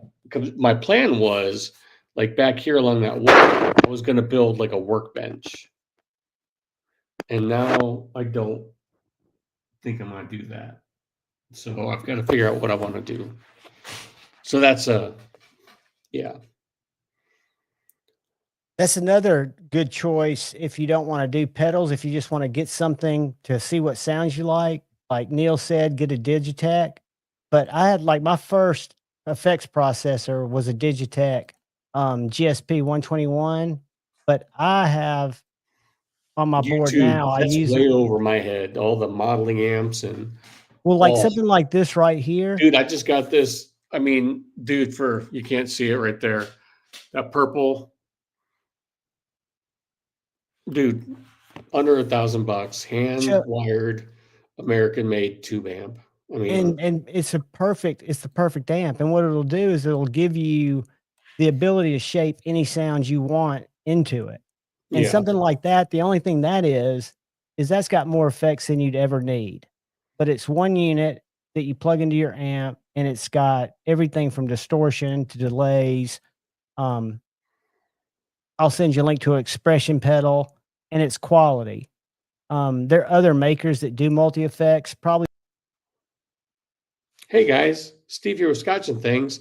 I just booted Javon from his own live, unless Pocket Metal's working behind the scenes. Are we still live? It says I'm in the show now. Yeah, because I jumped myself out. Can you hear me? All right. Yeah, that was the first time I was live by myself, I think. You did a good job, man. Thanks. I think I'm going to start doing it weekly now. I'm going to go Fridays, guys, 8:14 to midnight, I think. But check this out. Let me share this.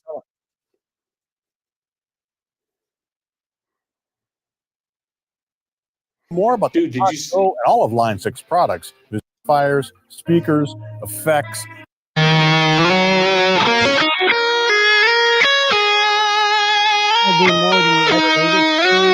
Set of parameters. But after the amplifier, but in front of the speaker, we have a reverb. Now we're using a 1x12 cabinet in this case. He's doing cabinet simulations. In this case, we're basically looking at a pedal board view. We have our 6 effects block. Thanks, Paul. Using the 6 foot switches. So that's like he's talking about 6 effects pedals that are digitally built into that thing. So we can turn those individual effects on and off within the preset. So we can turn our compressor on and off. So that would be like having a rack of physical pedals where you're turning that thing's one like off. $400? Huh? We can access our external effects loop, parametric EQ, the optical trim, and so on. And they're either balanced or unbalanced. So it's not analog. It's not cheating. A lot of your major giggers are going to use, depending on who they are, it's kind of a mix. I'm trying to think of that pedal that everybody uses. It's a little more expensive, but it doesn't have any distortions. It's got a lot of delays.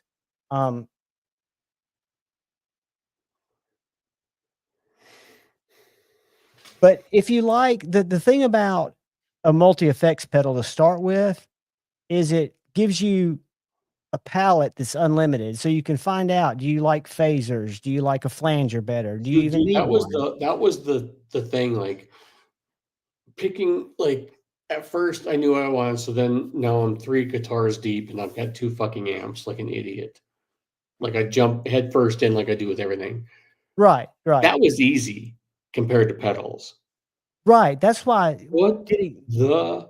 Like everybody makes there's 1,000 different types of the same pedal, right?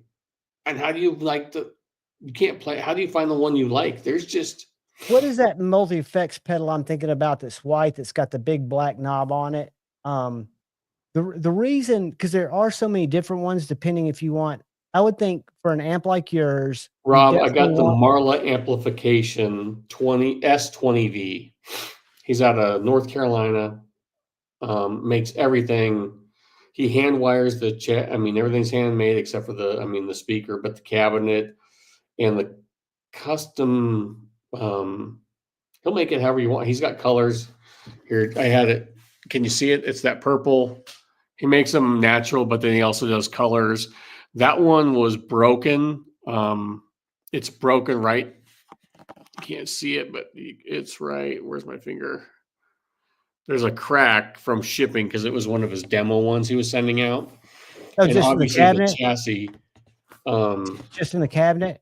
Yeah, here, I'll see if I can show you guys. Oh, it doesn't matter, dude. That's just cosmetic. I don't know if you can see. There's a crack that goes right through here. He glued it and fixed it. And the chassis must have been damaged too, because he built a whole new chassis. Asked me what kind of speaker. But the cool thing is, hand wired. I'm like, oh my God, I got a hand wired tube amp. But he makes they're not serialized. They're all named after dogs from his local pet shelter. And we got talking. He's like, "Do you have a dog?" I'm like, "Yeah." He goes, "What's your dog's name?" And then he wanted to know all about Femi, and so my amp is named Femi. That's so cool. What's the name of the maker again? Marla Amplification, and he's coming out with heads now and all sorts of stuff this summer. So, it's that he's like the Donnie Bless of. Right. I remember when you were picking it out. We were on a live stream when you were looking at these. So this is a modeling amp. I've got a couple. I've got a little Yamaha modeling amp that I use for just sitting around plugging. Drew, dude, I'm going to. What didn't it? And I've got a Vox modeling amp. Yours is not. Is yours the S20 or the S10? Mine's the S20. Yeah, that's. And now he's got like an S40 coming out, and he's got a head and. Which 20 for you could have gotten by with a 10 and still be loud enough. Oh yeah. Very dog. But he was like, "Hey man, I've got this. What color screen do you want on the front?" I'm like, "I don't know." He goes, "It had silver." He goes, "I think the ox blood would look cool." I'm like, "All right." Yeah, dude. I mean, that's the perfect pedal jump off if you want to. And again, if you don't know what sounds you want, you're probably happy with the sounds that you get. But one thing that you almost hate to start buying pedals without getting a multi-effects, because you can try, for example, a multi-effects will have an overdrive, which will allow you to overdrive your amp so you'll get natural distortion. But it'll also give you choruses. When I get some time, I need to go into a store and try pedals and see what I... And don't be, even though you don't want to end up with the multi-effects, think if you buy a Digitech or something like that, not Digitech or a Line 6 for $400, you can sell it for $300 when you decide on the pedal combinations that you think you would use. Yeah. Because I use probably 6. With that, Paul Mills, it doesn't even normally. But I do have a little Line 6 on my board because I use it for my chorus and for other things because it just takes up 2 pedal spots.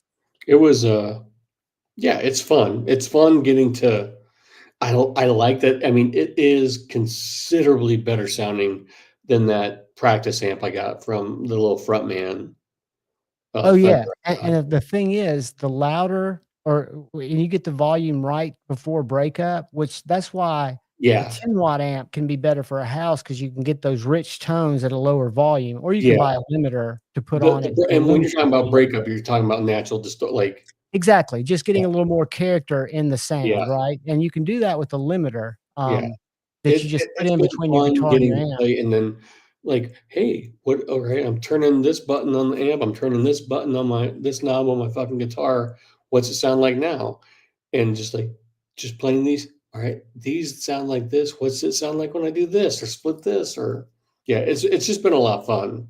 Yeah, and it'll continue to be fun. Dude. The whole thing is, you never had tone. Like people talk about your tone. Dude, I have no fucking clue. I'm just having fun, just finding all the different noises I can make. And that's the whole thing with that amp. You can spend a year just exploring it without even getting into pedals. But they make these little things.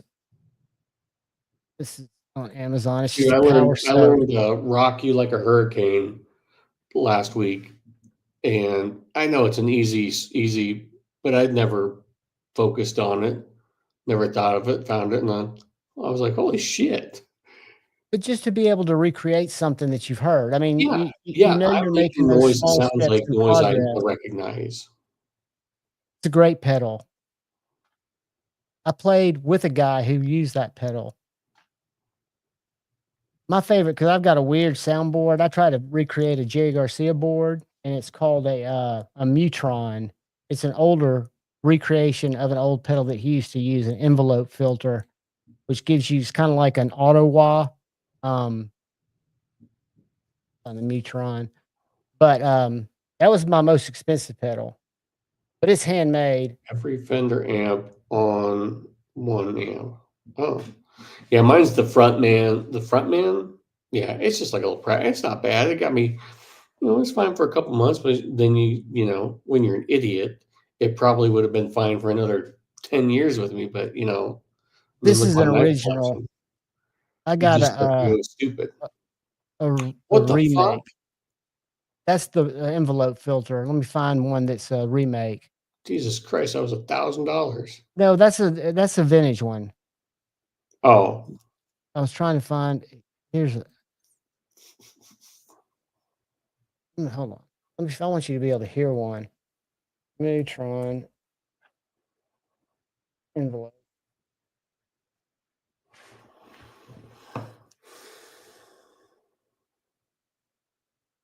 Yeah, that's the one. The new ones they make. The same guy makes it, or his son makes it, and it's supposed to have similar wiring to the 70s, but it gives you that womp womp womp.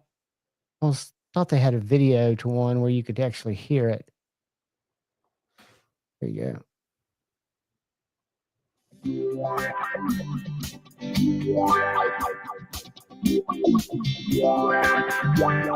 Hear that creamy sound? It's, Stevie Wonder used them on his keyboards too.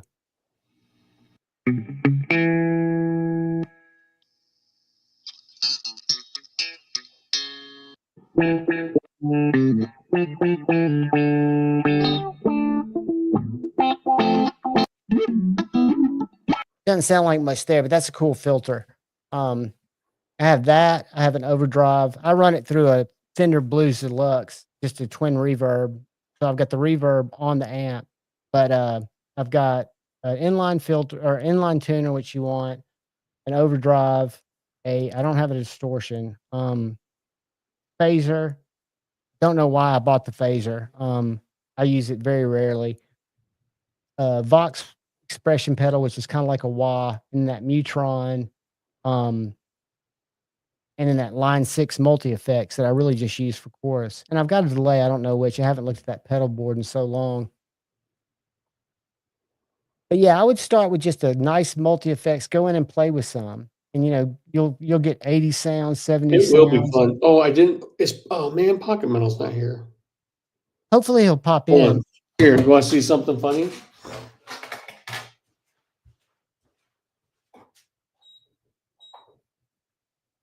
God damn it. It's there. Did you hear me? Behringer pedals are inexpensive and they're very well done. I had a Behringer overdrive that I started with, and a Behringer chorus, and you can get Behringers for under $60. Ooh, dude. Is that your daughter's? Yeah, yeah. She doesn't know. I asked her, I was like, what guitar? I mean, so we were in this guitar store, and I was like, what do you want to play? You can play whatever you want. And she picked this, and she loved it. She goes, I like, because the Strat style. She goes, I like how your black guitar looks. I'm like, all right. She likes the shape. She likes the shape.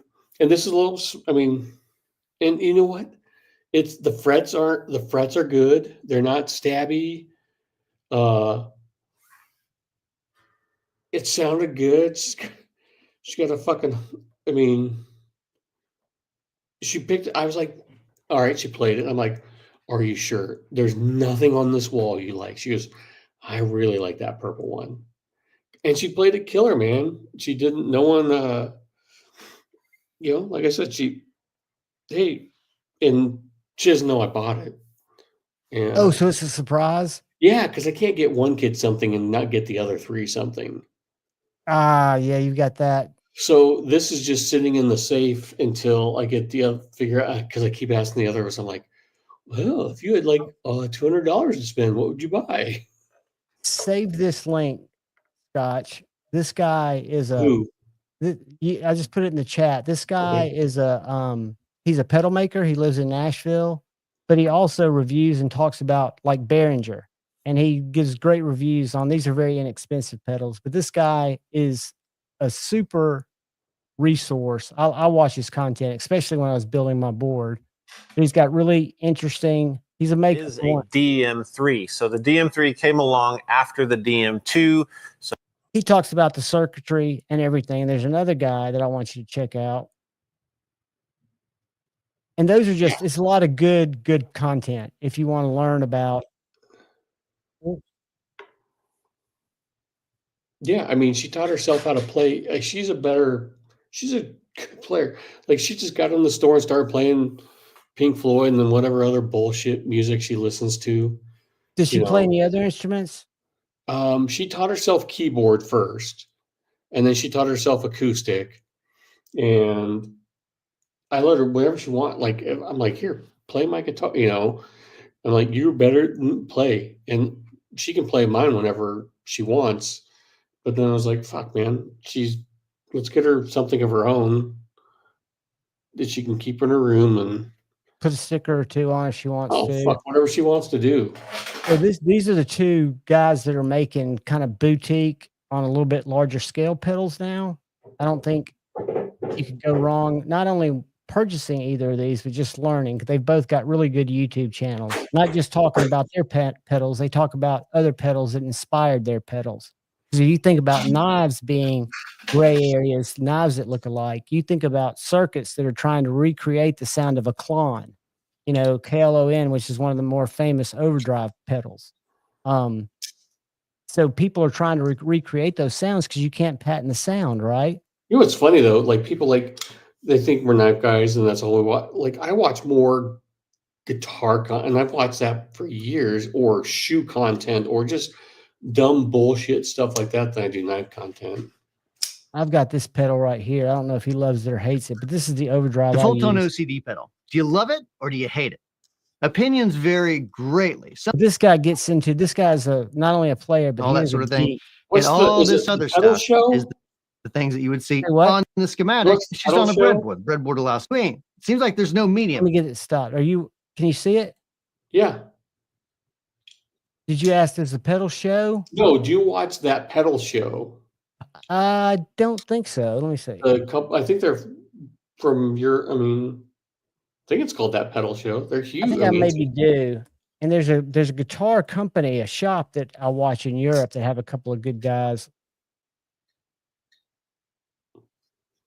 Latest from That Pedal Show. Is that it right there? How many subs do they have? Say what? Hi, and welcome to that. Yeah, I watched these guys. Yeah. Yeah, I mean, if you're watching stuff like this, and if you, like I say, if you watch Wampler or JBH or JHS or whatever they're called, they've got these, and all these pedal makers have it. They're like sandboxes. So it's a basic circuit board, and they can plug different resistors in and recreate pedals kind of on like an Etch-a-Sketch, if you will. They can change different things on this big, I mean, I can't understand sound engineers because I don't think like that, but these guys are not only geeks, they're sound engineer guys. So like this dude, when he gets into talking about this distortion pedal, if it's any good, love it or hate it.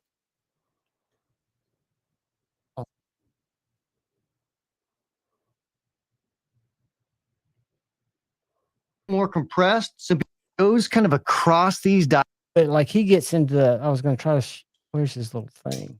There's his little thing. He changed things on his little. God damn it. Who was it in that Instagram chat that put that cat on the keyboard video in and said, this is the person in your jam? Pocket Metal, Javon's, and mine's. I thought that was fucking hilarious. I don't remember. Was it Scott and I can't remember who it was, or Crispy? Fuck.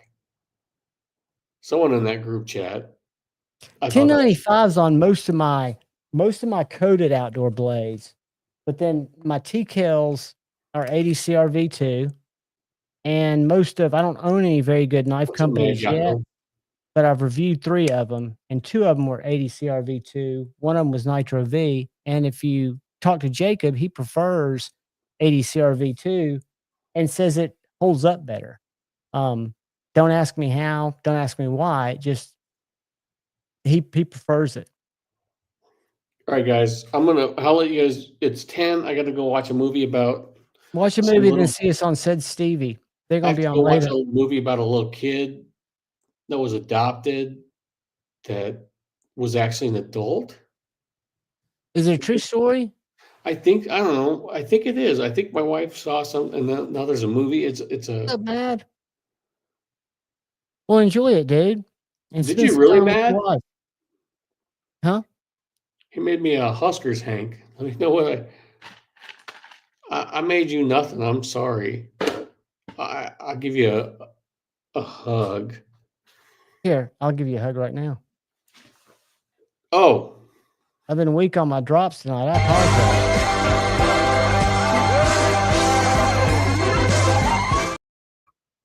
I do, because I just got some new glasses. I need them to stay clean. Where's my thumping beats? Yeah. I think it might be a true story. She watched something on some show, but anyway, I guess it's a movie now, or maybe it's not out. I don't know if we're trying to rent it. Well, go watch it. Don't get her mad at you. I don't know if we're going to watch that or the fucking TV show. I don't know if the movie's out yet. But she watched the first episode of a TV show about it, and now we're supposed to watch either the movie or the more TV show. But you guys are going to be on Said Stevie later? Absolutely. I'm not sure which channel they're on. Let me see. Do you know, Kyle? I might bounce in. If this goes nowhere, I might bounce back in. Don't get mad at me. It's 10 o'clock here. You're on till what, 10, 12? I'm on until they go live, and they go live at 1 a.m. Eastern. So midnight. Oh, fuck. Is Kyle in here now? Yeah, what's up, man? God damn it, dude. God, I didn't even realize there's a third screen on the. He just popped in. Yeah. Kyle always comes in to get us sharp. That's what I'm saying, dude. We need to get you a TS Prof. And you need to start sharpening some knives, some of your less expensive knives, and realize how much fun it can be. Because there's a whole other side to taking them off. Taking them apart. Fuck it up. I mean, if you mess it up, you can send it off and get it fixed to Kyle. And you won't again, what they do, let me pull it up real quick. What they do in their design of their systems, and there are other systems that are similar. I've just used these after I used a Work Sharp Precision for a while. And before that, I used a Spyderco Sharp maker. But this guy right here, like you're more bougie. What's the most bougie one? Is it the KO3? You know what I want sharpening? You know how you are with AI? That's how I want sharpening. I just want there to be a sharpener that I put my knife in, I push a button, and it does it for me. It is. It's called go to the mailbox, put your knife in there, and send it to me. Yeah. I just think you'd enjoy it, dude, because and you don't have to get one this expensive, but once you set the angle, everything is so dialed in that literally all you have to do is be patient. Kyle, do you have to take the knife apart to sharpen that, or can you get in close enough to that? I would have to see it in person, but it's a deadlock if you've seen those. No, I have not seen a deadlock in person, but it depends on how close the stone gets to the. Let me make him big. I know that won't give you your answer. I'm trying. Do you have more than an 1/8 of an inch between that edge of the blade and the handle? Hold on, let me get my tape measure that I measure other knives and comparisons with. Oh wait, no, I don't do that. So I don't think I think that sticks out a little too far. You probably have to take it out. All right. But I don't think that's a big deal. No, I mean, we're gonna get it here real bad. I take apart OTFs quite a bit, so that's not an issue. But it's just but Kyle will tape them off and do all kinds of stuff if they're treated. I want. It's okay now, but I figure after a month, it's 20 CV. I want this scary sharp. I want it to cut me just looking at it. Okay, here's the thing though. With a dagger grind, it's designed to be more of a piercer than a slicer. So the angle on them is much higher than what you would have on a normal knife. So they're not designed to be nearly as slicey as, say, a single edge blade. I mean, they're almost thick enough to put a hollow grind on, even though you really can't. I mean, because if you look at the center of it, how tall it gets, Scotch, like because it's designed to jam. But I bet it's pretty dang slicey, isn't it? Yeah, I mean, it cuts tape and cardboard okay. But you wouldn't want it to be.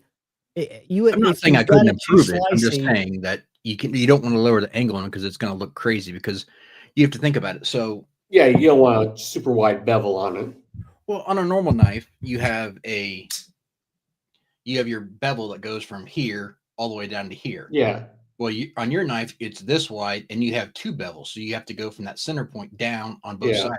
You don't have a lot of room to get thin behind the edge. It's sharp. I just want it sharper, if that makes sense. Yeah, I mean, I could tune it up. Especially I think after a month of only carrying this, it could. But then again, does it really need sharpening, or does it just need stropped, or whatever you guys are talking about? Honed? You ought to send it to Kyle and let him do it on one of our Friday night flicks, and you can watch him do it. I'm sure he doesn't want to do that, but I don't care. Because I think the trick is for somebody like you or me is trying to match. I used to always want to reprofile mine and get them slicier. I'm going to send it to Kevin so it gets broken and I get a new one. Mm-hmm. There you go. So he'll send it back in a bubble envelope. I don't think he'll do that again. At some point, I think bubble envelopes aren't where you should send a $3,000 knife in. Right. That was a model. Because you don't think that's going to happen. I mean, again, if you've sent out so many, I mean, I wouldn't personally do it. You don't think, but at some point you're playing. At some point, we're all playing Russian roulette, mailing these knives out. It doesn't matter if it's in a box or a bubble wrap. No doubt. I mean, it's like the fact that they get to where they're going. We should all really be clapping for the. I'm in enough knife groups to see like, wow, a guy gets a box and the fucking thing is slashed open, or sometimes it's scam. Sometimes it's guys saying they didn't get the knife, so they get reimbursed when they've kept the knife. Sometimes it's real, or the package gets lost. I mean, fuck, it's a shit, show every time you send something out in the world. Knock on wood, I've only lost a set of scales that were coming to me.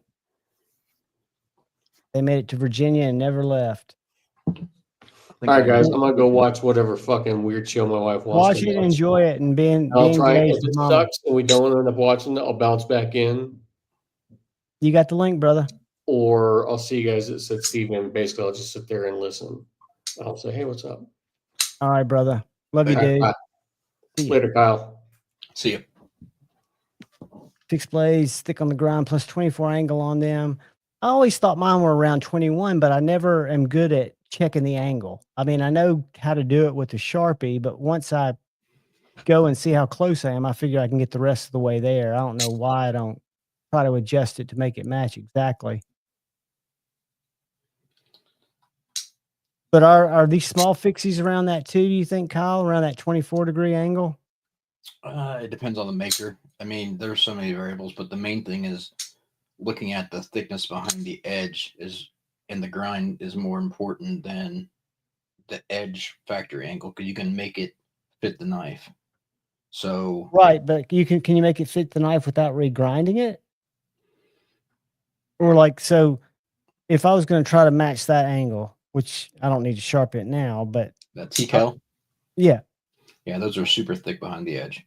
And wouldn't he know? Like, I mean, because I think Tim would tell me, but don't they have these set to a certain degree when they produce them? Probably, I would say probably in that range. I mean, because again, 23 to 27, somewhere in there is probably where they have the factory set up. Really, that thick? Yeah, because I mean, you look at the size of that bevel, and those aren't slicing knives. So if you've got a small bevel like that, okay, this is also kind of a thick, beefy little knife. Well, don't look at the spine. Look at the actual behind the edge thickness, which is the shiny part. No, so behind the edge means right behind where your edge stops, right where the shiny part stops. Yeah, when the shiny part goes to the stonewash part. Correct. So that's the thickness that you're looking for to determine how thick a bevel will be. I mean, and I've seen those little tools that you can put on them, but is there a way to eyeball that short of a Sharpie? I mean, are you getting to the point where you've seen enough where you can actually almost eyeball it? Yeah, but I've sharpened an absolute ton of knives. But I also have calipers where I can mic them as well too. So that's something I don't want my squirrel brains going there, but I don't know where to mic from. Are you miking from as close to the outside as you can get, or are you miking from where that shiny meets the stonewash? Where the shiny meets the stonewash. So that's your behind the edge thickness. Okay. See, I wasn't sure of if you were just trying to get the thinnest point. Yeah, because that looks like a longer bevel or a longer edge than was on that driver defense. Steven, if that's 20, that's kind of surprising. I'm not arguing with you, but I know that they're very thick. So, yeah,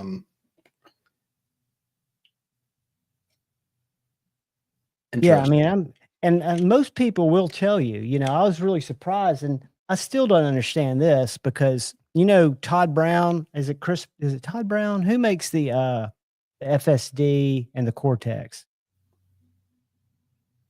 Is it Todd? Craig Brown. Craig Brown. Okay. So A to Z reached out to him. He wanted me to sharpen his FSD or his big FSD, and I wanted to know what the factory angle was. And he came back with 27 degrees. Yeah, that's not accurate. It didn't sound accurate, and I couldn't split it. I couldn't get any. I mean, but that's what he told A to Z. I saw the message. I mean, what do you think he would refer to? I mean, because 27A, my blitz wouldn't go to that angle.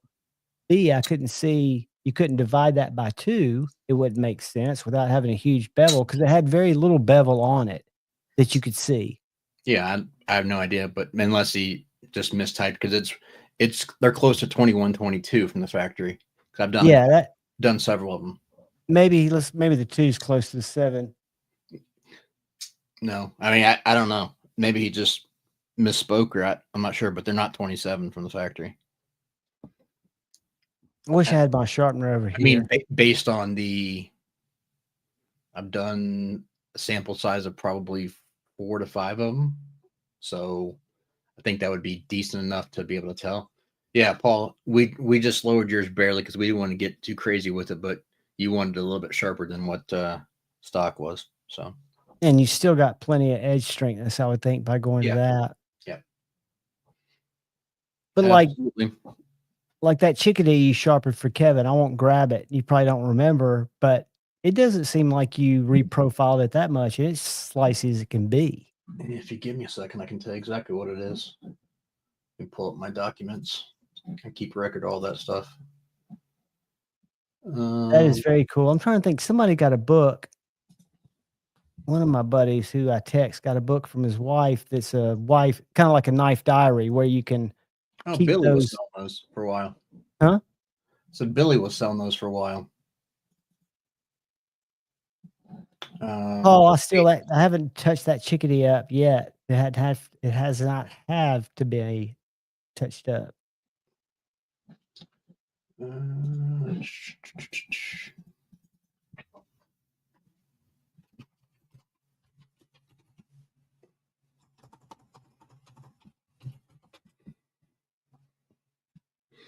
I love the Nighthawk. Is that the Tonto?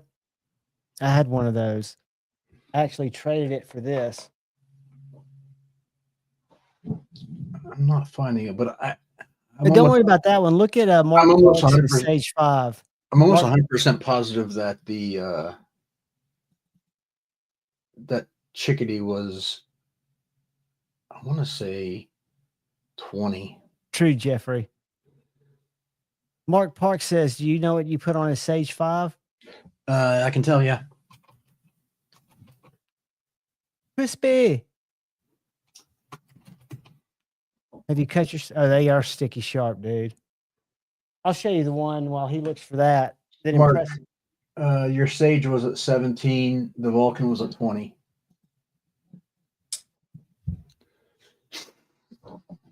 Look at that edge on that Mini A100. I don't know if I'm trying to get it where it shines on the. But this is kind of a weird chisel grind. I don't know what you'd call it. Kyle, what do you call this? Just a chisel grind, even though it's got like a saber before that? Yeah. It's a chisel in theory. I mean. But Kyle got it screaming sharp. And again, I wouldn't even know where to start trying to get these angles right. And I know you say you don't do anything to the back angle except strop it, but it's still not straight.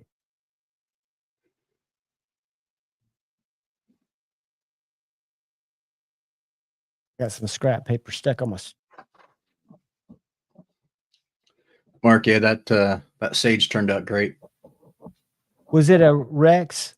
Yeah, one of the Rex 121s. Yeah, Paulie's got one of those. He sent a picture of today. Paul Mills. Yeah, I saw that. I'd like to pick one up eventually. I like to pick up the version that Mark had. Exactly. I absolutely fell in love with that. But what's the difference? Is it the color?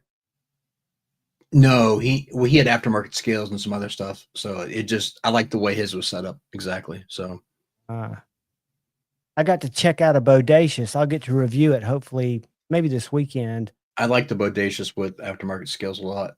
This one has it came with the original scales, but it came with original goat scales installed on it. And I didn't think I'd like it as much because I do like the Shaman, but that it's a very interesting knife. I was very pleased with holding it. Yeah. I like it much better than the Shaman. I tried it with titanium scales on it. And I really dig it. I'll probably snag one at some point once they come out in a different steel. Not that I'm not excited for S30 from Spyderco, even though it's okay. Rob? It's fine. They do so many other better options. I'd rather wait and see what they come out with. So congratulations. We were just on his site and the Wasp is a winner. Todd. Briefly I've messed around with them, not a ton. I have both though.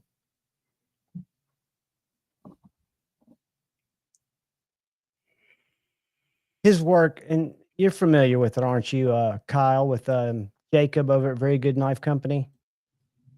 I know Shane watches some of his lives with me. Yes, I've seen some of the. This is the one Rob just got, the little Wasp. It's a little, how long it is? 6 3/4 inches. Okay. Nice little hollow grind. This stuff's so clean. And I tried to get Shane to watch it. I don't know if he did, or I should have reached out to you to tell me what he was using. But he's got that wheel that he grinds everything on, that industrial looking wheel. Have you ever seen one of his lives? Yeah, he's got a contact wheel.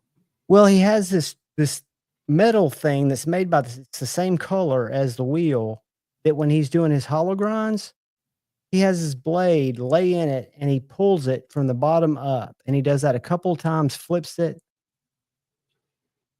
and it's making the hollows for him.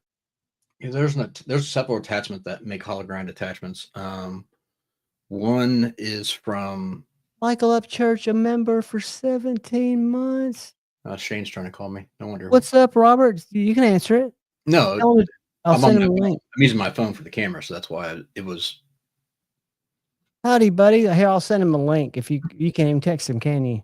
I can text him. I just text him that I'm sending him a link if he wants to ask you a question. And then I was going to show y'all something. I was going to show you that machine. Don't let me forget. Where's Shane? All right, I just text him.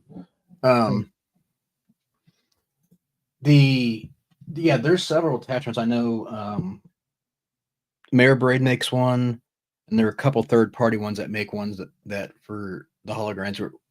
it makes it much easier than just trying to freehand it.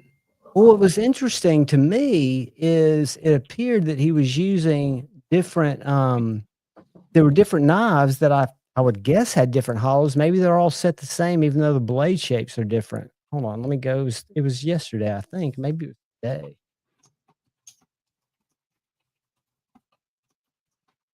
Find it. Grinding. Here we go. This will show it. Let me get to that actual thing, and I'll. Todd, they're not hard to set up. They are just dialing in exactly how you want it. It just depends on, obviously, how precise you want to get. Shane, sorry, buddy. It's okay. Hope you feel better. I've had sinus headaches like crazy the last 2 days. I've been finally felt a little bit better tonight. Earlier tonight, better, buddy. I took a couple Tylenol and put an ice pack on my head just to try to. I'm about to have to grab the fan and turn it on because I'm about to sweat and I don't want to take my shirt off. So check this out. I won't turn on the noise. Let's see, right? We make that screen bigger. Yeah, I'm about to. So he's got a bunch of different knives, but he's not changing that template. Can you see that white thing? Hold on.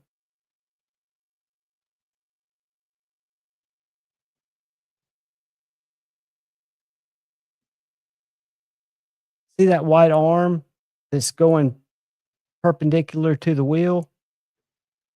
Yeah. You'll see it in just a second. That's the attachment that he. Gabriel Rimmer of Last Huntsman Outdoors. Gabe might be in here. But I know he pops in and out every now and then. So shout out to Gabe. If you guys are not following Last Huntsman Outdoors, go do so. We'll be having a drop of those coming sometime in April. And I've also got some Adventure Nitro Vs. Javon, what that looks like? It looks like it's an angle rest that he's using to calculate the hollow based on the size of his wheel, and he runs it across that. Here we go. Watch this is what he does, and it doesn't seem. I can't tell. It looks flat to me. Since that's what I did opposite of last time. Eagle first. So he's clamping it down. I get strong with a big old blade like that. He doesn't change it. He doesn't change it when he goes to the other knives. I mean, he just. Oh, okay. So that's actually a surface attachment wheel, or a surface attachment for surface grinding that he's using. His grinds are so precise. So then he just adjusts it a little bit. I saw him twist that knob, and it's got a pressure gauge. See that? Yeah. So that measures the distance between. So like when he starts taking material off, he can actually adjust it and slowly, incrementally go closer and closer to get dialed into where he wants. But that's a surface grinder attachment that he's using in combination with the wheel to get his hollows. I've not seen someone do it like that, but that is interesting. I was fascinated because he gets here in a second where he takes that one off, he shows it, he's flipping it over now like one of these got.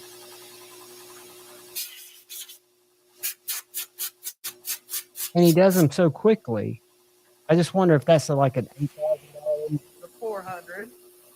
That's 400 grit. That's 220. So he's gonna take the 220 side, and I guess now I think you want to turn that wheel off before you did that. How do I go backwards? So yeah, he's just and he goes from knife to knife and puts it in there. So that's technically not a clamp. That's a magnetized board or slab that he will put it onto, because what those are done for, that's actually done for flattening material. So that's why it's called a surface grinder attachment. So you're trying to true something and get it completely flat. Usually it's done in a horizontal position, and they actually make just machines that are just massive machines to do it horizontally. But he's doing his hollows on it, right? I think those were hollow grinds, dude. I think he was. How you do it. I could see how he would do a flat. Go back a second to where he showed the first one, where he showed the difference between the 220 and 400. He may be just cleaning the flats up on that. Yeah, he's cleaning the flats up on that. Yeah, that's not hollow. There's no way that's hollow? No. Oh, it goes to. Because I could have sworn he was showing hollows because I was trying to figure out how in the world. Javon, think of it this way: that scale. Here, let me grab what I just do with that. What the hell did I put that? No, he's flattening everything. I'm sure he. Yeah, the bevel is lower, so that's what I was going to show you. The bevel on that knife is. Okay, so here, you see how the flat here, and then obviously the bevel is considerably lower, right? Yep. So if you're looking at this direction, if he's running it up and down this way on that surface grinder attachment, the only part that would be touching is the flat. So he's only grinding the flat part of it. Yeah, he's flattening those out and technically called cleaning them up, just adjusting and making the grinds look cleaner on that. So is this where he's doing hollows? Because he does hollows on this, and I don't know enough. That's why I was confused. I've never seen anyone try to do a hollow with it. That's when you said that. Would you do one on a grinder like that? It would be a wheel, wouldn't it? Yeah. You would do it on the wheel. I don't see him doing anything on a wheel. Let's see. How the hell did I lose a knife? You didn't. You just misplaced it. I went through that with Scotchy and found it. So that's just flattening. Yeah, that's flattening. All right. I mean, it was literally sitting right next to me. Very good knife company.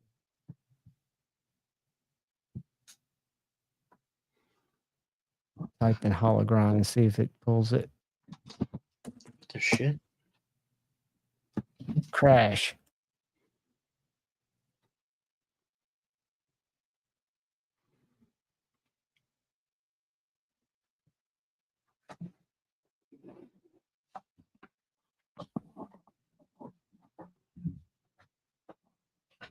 That is strange. You probably found it. Yep. Is that hollow grinding? Is that sharing? Yes. Let me see. Yes, that is. Okay, so using that wheel. Is that the same machine though? With just a different attachment on it? Looks like it. Yeah, I wonder what. No, well, maybe it is. Behind her, that's a bandsaw. Looks like. I can't see the screen small on there, but yeah, I got to make it big. My bad. But yeah, that's a contact wheel. Yeah, that's a bandsaw behind him too. Yeah, that's definitely that's a Tradition Junior. That's definitely a hollow. Yep. So he's doing that without a template, right? So that's, you call that freehand. Correct. And he just does one after another. Need to get him Again, into that's a respirator because that's doing nothing. That mask is doing nothing for him.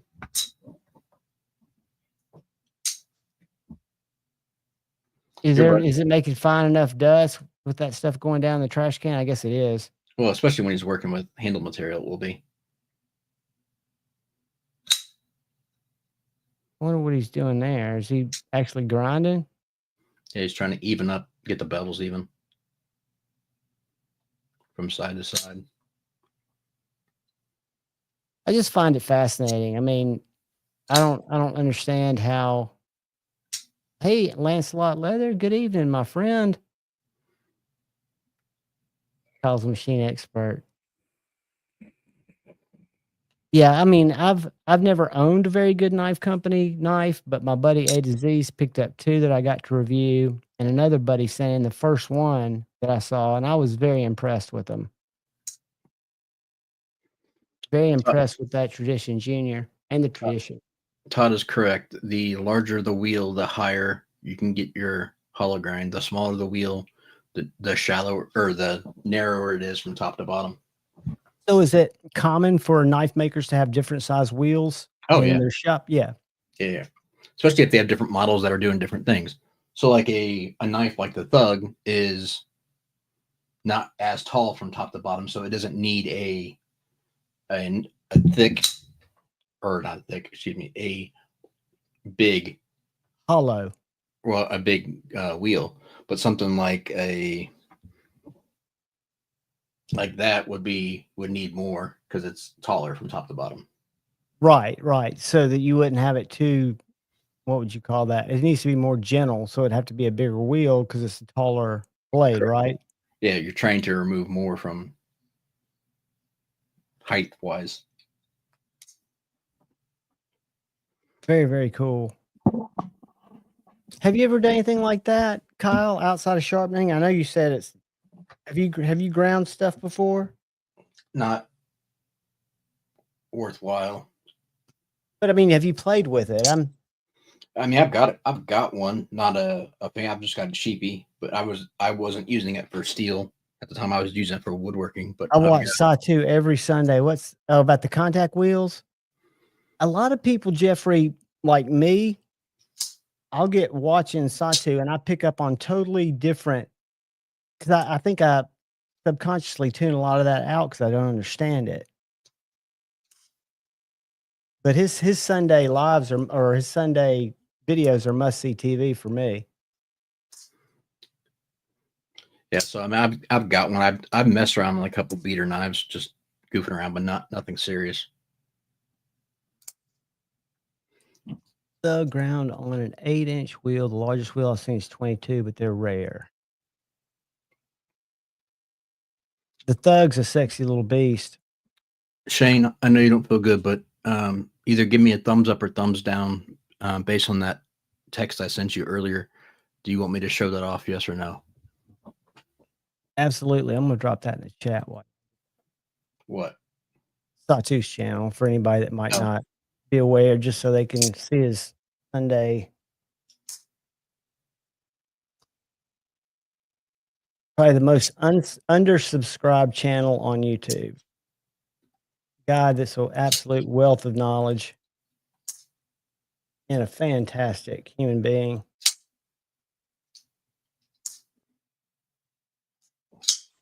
Oh, I bet it will. Yeah. And it hurts.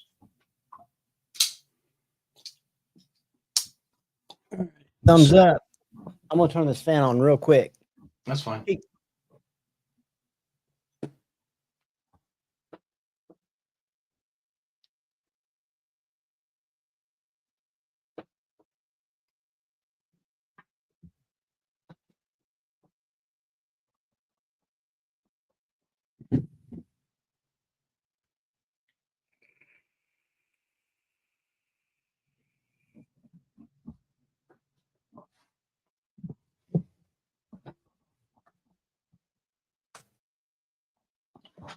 Much better. All right. So I had a Thug in, one of the ones that was hollow ground and blasted, be blasted. Well, bead blast, you can't really adjust the finish on, obviously, unless you blast the whole entire thing in, right? Well, there was a tiny little mark there, and I ended up making it and hitting it because of I was cleaning up some scale material. So it was the middle of the night, and I ended up just making an audible, and I decided to hand rub and sand all the flats and leave the bevel bead blasted on one of these Thugs. It'll make you big. So it's a two-tone. Oh, dude. That looks so much more refined. So the flats are I gotta clean it up a little bit still, but yeah.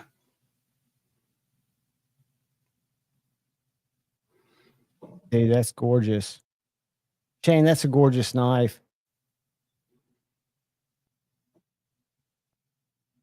Absolutely stellar. I think it looks cool. It's nothing crazy. It's subtle, but I think it looks really nice.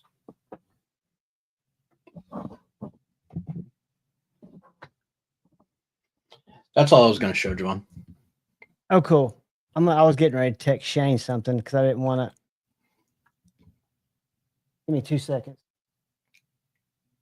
I wanted to remind Shane of something. I made him a song. Did I share his song with you, Kyle? Shane, his neck's as big as his heart song. Yeah.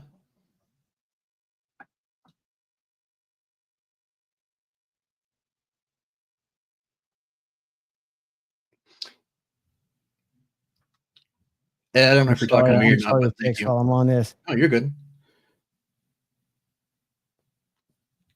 Yeah, I think it turned out good. Now, I wouldn't want to do it for very many because it's extremely difficult to do it on those little flats, especially when the handles are already on them.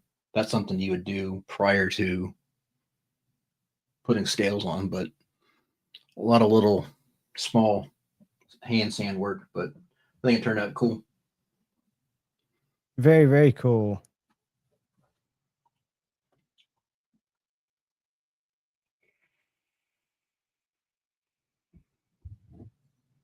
And Shane, if the answer is no, don't let it panic you.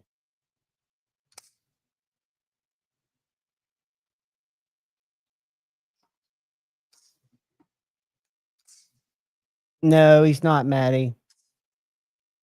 And no rush on him, Shane. I was just asking a specific question. And again, absolutely no rush. I don't care if it's a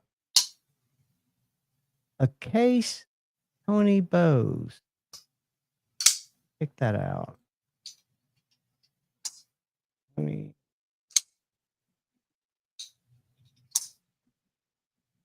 Ooh. How many blades does yours have, Joe? Is yours a 2-blader? I love the fact that so many people are working on Shane's, like so many hands, the teardrop model.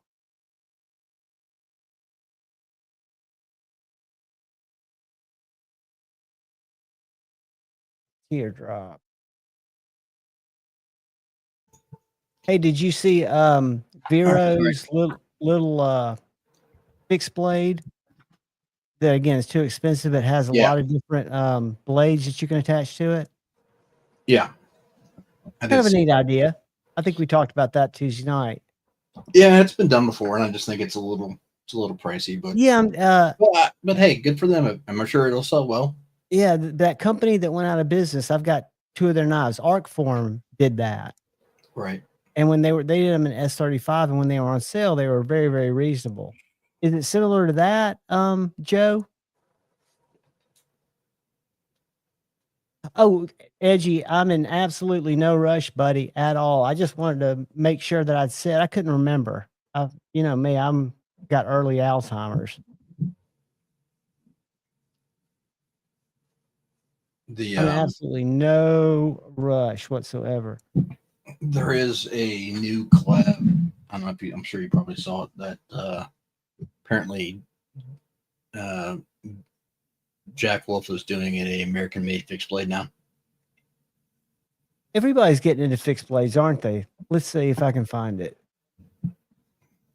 They're I don't know if it's in response to all of the OEM disgruntlement or what, but he teamed up. I guess he's doing a fixed blade with LT Wright. I like LT Wright. I've got a Frontier First. I picked up that knife in MagnaCut with a leather sheath, brand new for $95. And it strikes fair rod. See that shark? Yep. Terry put those with a Dremel. He did a rock pattern on the scales. I like the sharks. Yeah, I was going to go to. I missed out on one early, but I didn't need it. I just was going to buy one to have one. But buy one, what, a shark? Yeah. Well, he made them very inexpensive for a while, didn't he? Yeah.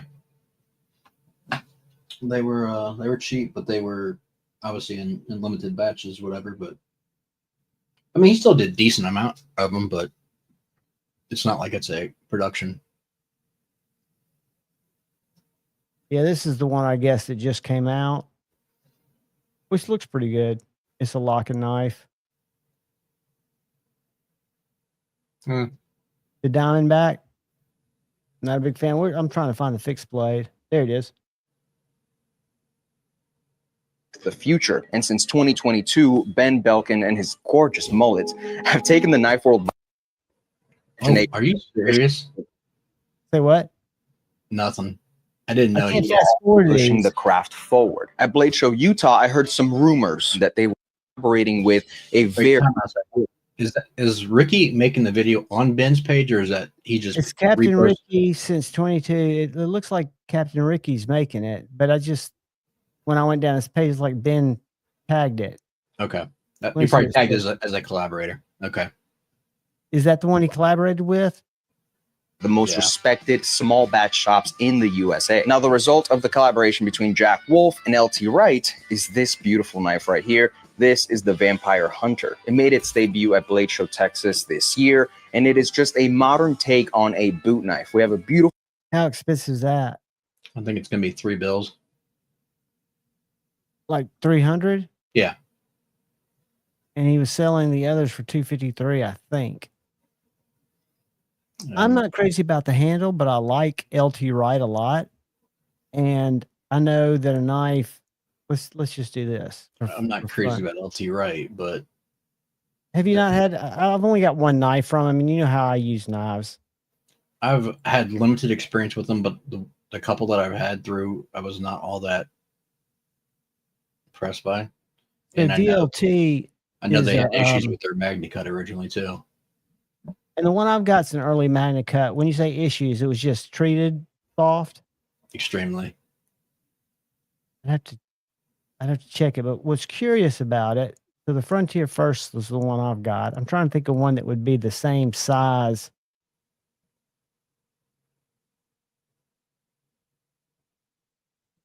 In the cut.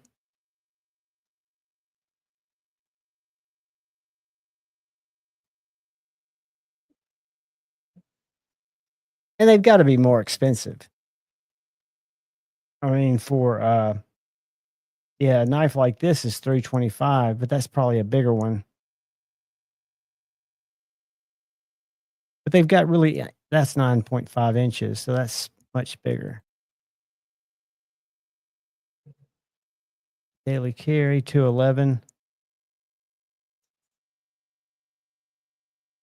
Good looking little knife. So, have they started selling those yet? I think they just announced them. I'm trying to think who else I saw. There were a couple that surprised me that have fixies coming out. You saw? I've shown off the small one from TRM, right? Yeah. Jack Wolf. There was another one. I know Luft did that one. That wasn't it. Another one that came out of Blade, Texas that surprised me.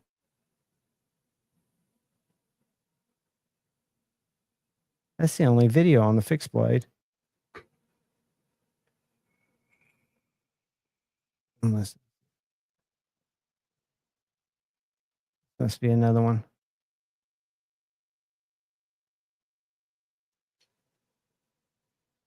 A lot of sheaths.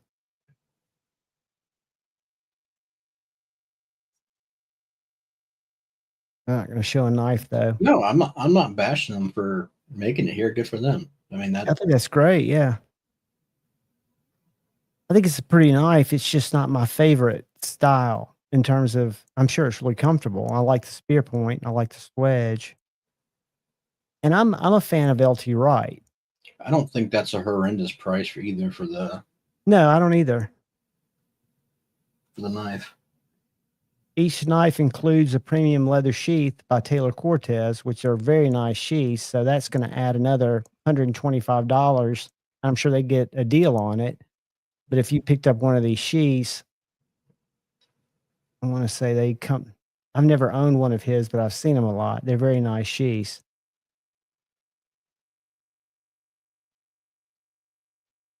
Is that sharing them with y'all? Yep. Who else did I see that was doing one at God, was it USA made, Fixie, small? Oh, I know who it was. It was TKL. And I had I knew I'm pretty close with those guys, and I had no idea. And they know that the Piranha is my favorite, which was their tiny little kind of tiny little tactical knife because it was more shanky than slicey. And this one, this little guy.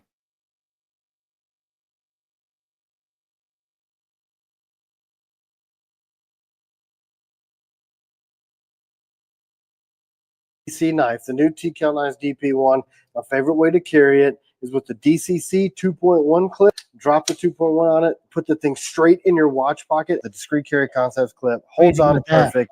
You can pull it straight out, 2 fingers, pull straight out the entire blade, 4 3/4 inches. 4 3/4 inches. Doesn't do not anything impressed. for me. I'm not into that. You don't like tiny knives. I don't really. But I mean, for even 5th pocket carry, if you were using it as a backup, there's just a great little way to open packages and stuff. Oh, that's Jared's. That's more my style. Hey Alexa, I wasn't talking to you.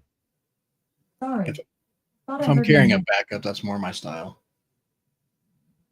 That right there? Yeah. What do you think about that? And he's got one that he designed with that Melissa Backwoods did with him that's got a ring on it. He's done a lot of collaborations. So here is the one that sometimes I'll attach to my inside the waistband rig. That is not a big guy, but it serves one purpose. Ooh, let me make you solo. What is that? That's not a Ritter, is it? What is that? This is just a cheap scallywag. So it's just a Slurpee saver? Yeah, this is a last ditch. It's weak side, and it. That's true, Edgy. It would shave the knuckles off. Yeah, that little ring, just so it rides like that on the weak side, so that way I can just pull it with left hand if need be for last So ditch. if you carried that and you had to open a bag of dog food or cat food, or it never comes out of the sheath. Really, you only use it for that if you ever have to. Yeah, that's why I don't care. It's a D2. It doesn't matter the steel. Doesn't matter the heat treat. Doesn't matter any of that stuff. And you've never wanted to just add one like a small one that you or mid-size to your carry always? No, I never did either, dude. I never looked at them until I fell in the hole. And now I carry one always. Yeah, I just for me it serves one purpose and it never cuts anything. And it never does anything other than be tied in and strapped. If I didn't like playing with my folders, I could get by carrying just my fixie. Just a fixie in my right pocket, and it would do everything I needed. This knife would do anything I needed it to for my EDC. Yeah. Or any of my other ones. But I guess I'm a knife addict. Joe, I'm sorry they haven't invented collars in your county yet. But y'all go check out Asher's website and these little knives. I think he's got a couple of these in stock. These little buddies, S90V. I think they're $120 with micarta. Bando. That is absolutely the best possible option. That is, That's a nice little picture. I'm not going to say who, but a knife that we just showed was based off of that, heavily influenced by that. The clinch pick is absolutely 100% designed for one purpose only, and that's a CQB create distance. And Craig Douglas's Very, very intelligent when it comes to that stuff. A highly respected trainer as well too. Yeah, I've watched some of those videos, and it just furthers the fact that I have no business trying to defend myself with a Slurpee saver. That it's a freedom pill dispenser for me. No, that's the point, John. You'll never get to the freedom pill dispenser in CQB like that. If you're controlled, if your hands are controlled, you'll never get to it. That's true. He's also got a little Warncliffe. Just a basic little knife, but S90V. Nice. Or you can get it with 3V, but I don't think he's got any 3V ones in stock. Bando, that's cool. I've got some buddies who are trainers that are good friends with them as well too. If you know Yeti, Steve Fisher, I used to be pretty tight with him. So, but if y'all are interested, I'm going to do a review on this coming up in the next week. They're nice little knives. Basic knife. It looks like a an Asher Spiro. This open. Yeah. I was a huge Asher fan. I've probably given away 7 Ashers. I only kept my Holy Spiro. It's kind of be a with me knife because I love that thing. It's my my value Aussie Roosevelt.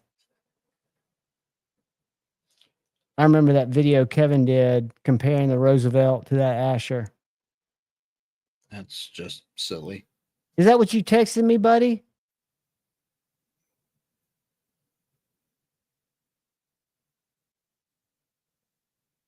Yeah, Lancelot, they do. Whoever's doing his stuff for him is... My daughter's texting me. I'm sorry, guys. Oh, good.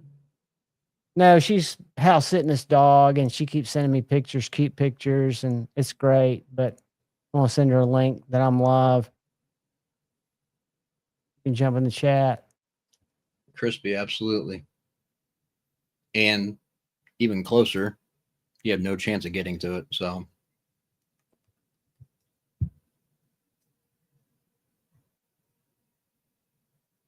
oh, bear with me. I feel guilty because I'm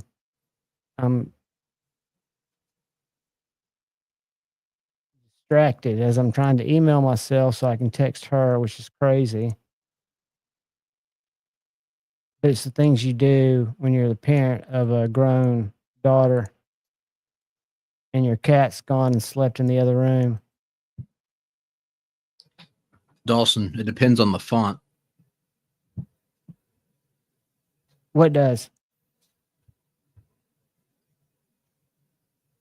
Oh, he had a question. Oh. Yeah, keep him entertained for 2 more seconds. I'm good. There you are. Trying to grab a link. Then I've got to show Joe Isabella's thing. But first I got to grab... Why did it do that?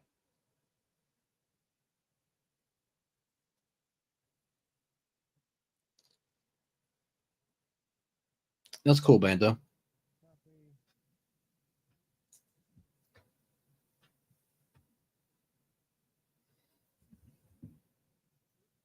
All right, all right. Let me see if I can get this Joe Isabella picture. Shane, I hope that's pun intended. Javon, look at what Javon, or look at what Shane said. I hope that's pun intended. That one right there? Yeah. Nice. Joe, that's a beautiful picture of that knife. I didn't know if you wanted me to show that. That is gorgeous.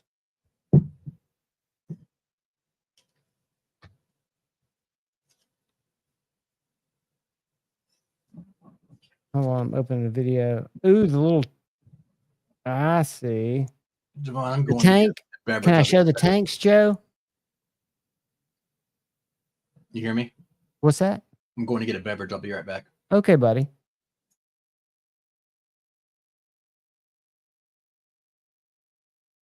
Joe, I'm going to download this in case I can. Email it to me.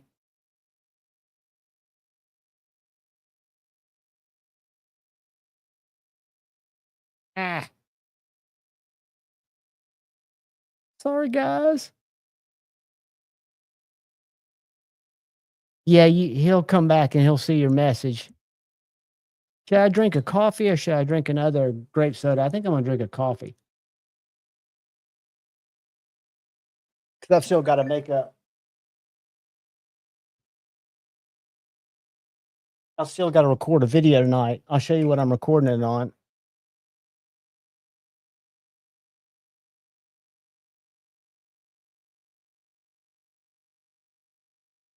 I'm making a video on this little guy. I don't know if y'all checked one of these out.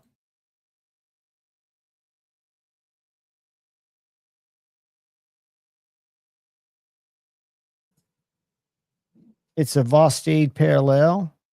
It is thinner than the Narrows. All right. It's 35 and about 120 bucks. They also make it in 154. Let me get Kyle back in here. Kyle, there was a question, brother. I'm here. It wasn't a question. It was just Paul saying he was a little slow. I didn't know if y'all were in a conversation. I got it, buddy. I just emailed it to myself. The tank, right? Gareth, what is up, my friend? Gareth actually won one of these parallels that Vosteed's sending him through my Instagram giveaway that they partner on with me. I'm going to put a review out on this tomorrow, Gareth. I've been carrying it for a little inside of a week, but for me, I've cut a bunch of crap with it. I've got to see if the blade will clean up or if I scarred the blade. I can't really tell, but it's a super thin, super light little knife. If you say for those of you who like that kind of thing. If you say Vosteed 3 times, does an affiliate link pop up? No, actually, to be honest with you, I don't have a Vosteed affiliate link because I was banned from Carousel. I got my account allegedly somehow violated TNS, which makes absolutely no sense. I prefer TNA over TNS. Me too. I prefer T over A even, but I'm weird that way. I was about to pull something up, and what was it? What was it, Collie? What were we talking about before I left to get a drink? We're talking about something. You're talking about Joe Isabella's thing you're going to show. That's exactly what I was going to show. I've got to go to my email. That's how I got to do this. Thank you. Thank you. All right, go email. And Google's had some weird update where now when I pull my email box up, I've got to go and then select my Javon's Knife Flicks out of my parent account to get it to where I can actually read it. I couldn't review. I don't want to preview. I don't want to download it.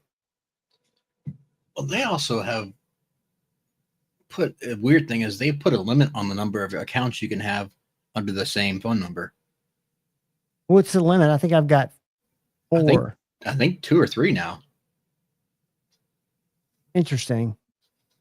I've got I don't need any more. I've just got my John W. Evans, my it's at least one. I've got 3, and I went to sign up another one, and it said you couldn't have another one based on the phone number. You had to have a different phone number. That's probably well, and 3's enough. You know, you don't want to have a ton of them under the same.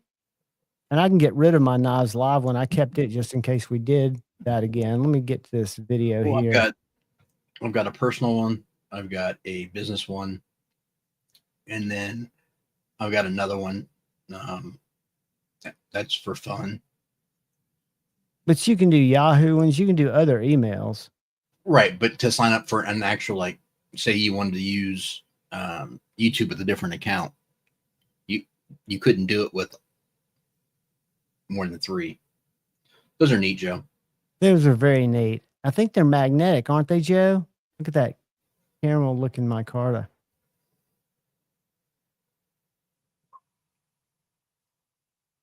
Yeah, those are super neat. Just intricate little. You know, he's super talented.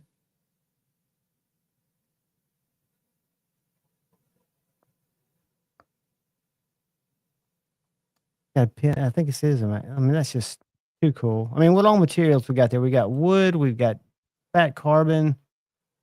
We've got brass, it looks like a little bit.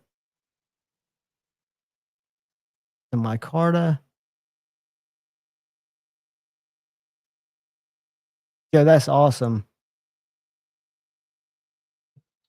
All right, let me get to that one. Let me send it to me. Well, Joe, will those tanks? Never mind. I'm not gonna make that joke. You can make a joke. No, I'm all right. Oh, Kyle, I love seeing you grow and use your strength. That was very difficult. That was a good one too, but no. What's up, Derek?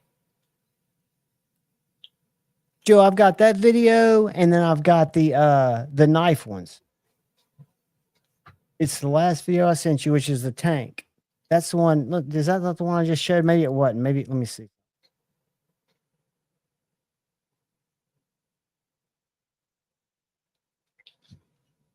Hey, Frenchie, I see you in here being salty. This is a different one.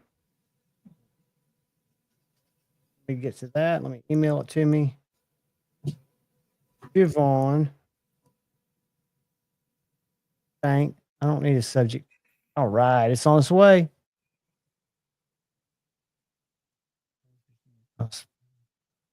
Some fat carbon, Westinghouse, brass magnets, and other stuff.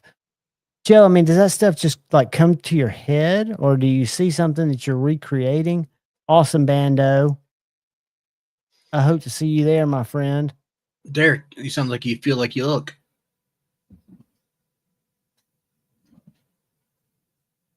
Kyle's focused on his. Are you sharpening anything tonight, or are you kind of just laying low? I just was chilling right now. All right, let me pull my inbox up.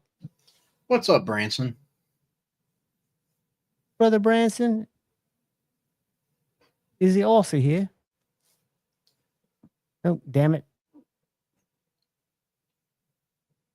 Google's just hosing me. All right, let's see if this is it.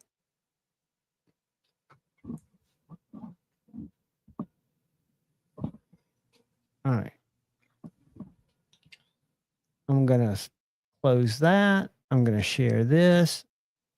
Now give me just a second. Got too many windows open. Always makes for an issue. As long as I don't close out the stream, I'm in good shape.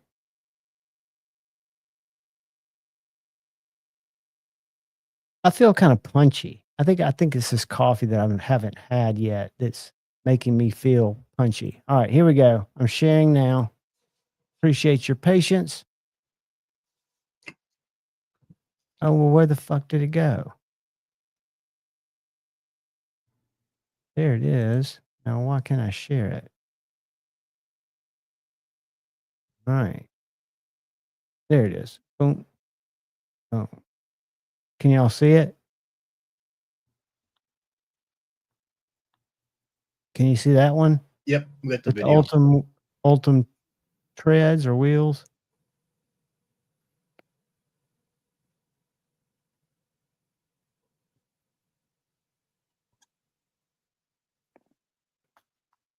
Joe needs to start opening up a like Etsy shop or something for all this cool stuff. Oh my gosh. I would think that would just be something that would be for so many different. I mean, I could see not just people like us liking it. I could see people liking it for a lot of other things. It would have a wider appeal. Yeah, I mean that would. I know it for sounds silly, but or a collector. For a desk, or I mean, hell, even for a kid, that would be a cool toy. Yeah, a cool toy, like an old school toy. And you could probably set it up to where you could put black powder, make one where you could actually put black powder in the little barrel and make it where it would fire. Roll it up to the side of your coffee table and just start blowing. Or turn it into a one hitter. Exactly. Yeah, the computer glasses with your blue blocker work great as long as you don't wear them under blue lights. Then they look like this. Because these are blue blockers. They're actually not tinted. They just have a little blocking. But when I put them on, Looks like I'm trying to wear shades. All I'm trying to do is read because they're also like 1.25 readers. I think that's part of my problem. I need to go to the eye doctor. Or if you just have a trouble reading, readers work well. No, I bought readers, but I've been getting headaches. I think it's sinuses, but it could be these readers too. Derek, those are cool. I can remember my dad or maybe my uncle had one. It was a little like an old school kind of cannon that would be on the side of a ship, but it was the kind that you roll around and it had a little thing that you'd ram down in it and you put black powder in it. They've got them. Let me see. I've seen them on Amazon. What's weird is too, I had 20/20 from vision from up until like the last year. And then all of a sudden I just started getting where it's just small print's harder to read. Well, and that could not be your vision necessarily going. It could just be, I'd rather have my short term, my reading vision be worse. Oh yeah. Distance I'm fine. Like if I look much past like 2 feet in front of me, then I can't put the readers on. I got to take them off because it's blurry. I think lots of time reading small print and reports and that kind of stuff and being on computers doesn't help. I just went to some cannons that were $4,000. That was the wrong site. Black powder cannon. I'm on Amazon now. But they make all kinds of stuff you can blast off. I bought a BB pistol off of Amazon. Derek's got jokes tonight.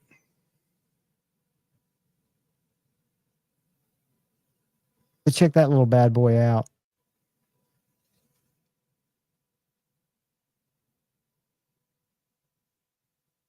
Yep. See if I can find one with the video attached to it.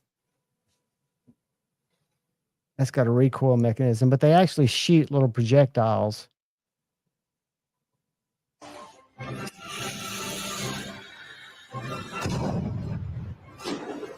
Now there were sound effects added to that. What that reminds me of? What? Do you remember the scene in Tommy Boy when Chris Farley's on that desk and he's got the little ambulance talking? That's exactly right, dude. And he's got but it's a lighter and he sets it on fire. Looks like he just stuck a firecracker in there. Is it powered by a firecracker? Yeah. You just take like a regular firecracker, pull the fuse through it, and then I guess you stick your wad down there. That's different. We kind of went off the deep end there. Get moistened up by those fat carbon. Oh, dude, they look great. I wish I was buying knives right now. That is a beautiful knife. Have you seen those, Kyle? I know you're not a Vosteed fan. This is a combination between Vosteed and Tough Knives. And if you knew if you got a chance to meet him, a lot of the stuff they do is very original. I know Jeff from Tough Knives. I'm not interested in Vosteed. I know you're not interested in a lot of imports. I've always been a fan. I mean, I was a fan before I had a channel. I enjoyed the raccoon very much. So here's the new carbon fiber one. Can you see that? It's not a bad looking knife. No, that's the Tough Knife. You know, I bought the Tyconic, which was the Tough Knives. Tyconic's the brand. It's a knife that's very similar to this, but it's much smaller. But this knife, my buddy A to Z has one of the titanium ones. It's a great size. The top liner lock works fantastic. Nice materials. $250, and that is carbon fiber, L-Max. I mean, you can argue the price is high. I can't. What's the price on it? $249. $249, but it's a collaboration, L-Max.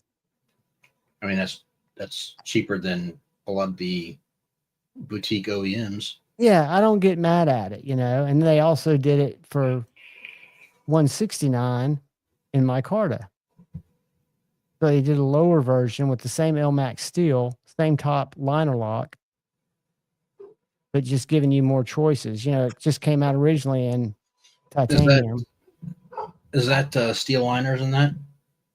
I'm guessing it probably is. And I don't know if that HRC is good for LMAX 60 to 61. It's not bad. They look like steel, don't they? They don't look like titanium. It's hard telling on that.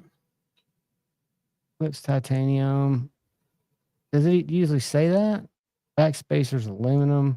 I would think it would say that. Buttons, stainless steel. Got everything else listed. Probably stainless, I would think. Yeah, I would guess. I would guess it probably is. But I think what's cool about Vosteed for me personally is that they're unique. I mean, their locks have been unique. Their designs have been unique. I know the ones you designed. I mean, even this little acorn for $50. It just looks like a knife, but it's kind of unique and it works well. Liner lock, good cutter. But then I've got one of these that I bought from White Mountain Knives because I thought it was cool and I wanted to see how that lock worked. But I don't think anybody else was doing anything like that. Maybe they were. I mean, I don't hate the knives. I just dislike the company, so therefore I have zero interest in even looking at them. And you didn't like the company as much for the way that they went and marketed for several reasons, but that's one of them. Yeah, right. So, I remember that. And see, I didn't have that experience because when I was an affiliate, and once they move over to the new platform, I will be again. I just use the Amazon link. I was getting the same basic small cut that I wasn't getting that 10 to 15%. Well, they started off with that, and I'm sure that was probably an entry to gain traction, but I don't know. That's a great knife. Just not to change the subject, but that Dachshund. I don't want to bring up beat a dead horse, but it's just that it seemed a little quasi sketch as far as the ethics. But hey, to each their own. I mean, that's one of the same reasons why I don't care for Olight. They did the same thing back in the day. I mean, and there's so much, and it's, if you wonder if it's sketch, let me show you something real quick. An email I got. Olight was a 100% sketch because of how what they were telling people to say. I never worked with Olight, but the only one, like I did have, what's the one that has the one button that I show y'all all the time, the little titanium lights? Rovi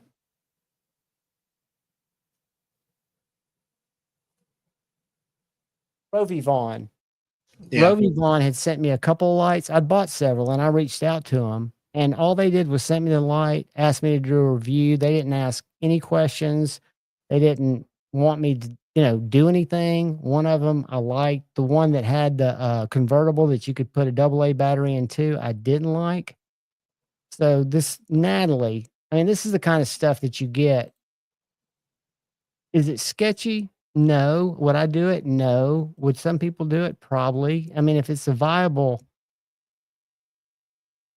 Pro Medium, a premium influencer marketing agency based in the UK, our team is running a few campaigns for these two things, and they'd love to get me involved. And I told them I'd be interested to see what it was, because I went and I checked out this Wondershare, which is basically a platform for content creators to use.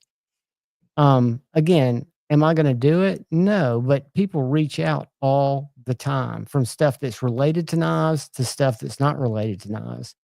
And I'm one of those that I told this guy who makes, I forget if it's called Geo Knife or something, it's a value knife, that I would look at it. And I don't know if he forgot to send it or just didn't because I wasn't excited. But I only look at knives that I reach out to companies or that I borrow from people. I do reach out to certain companies that I've bought their knives and I believe in their knives. And I will recommend someone to DLT, to River's Edge Cutlery. Blade HQ, I've bought a lot of stuff from them, but I've seen them do some things that I questioned. I currently don't have their link on my Linktree thing, but it's not because I have a problem with them. It's just that I'm not in it to show a bunch of links. I just share the links that I've always used.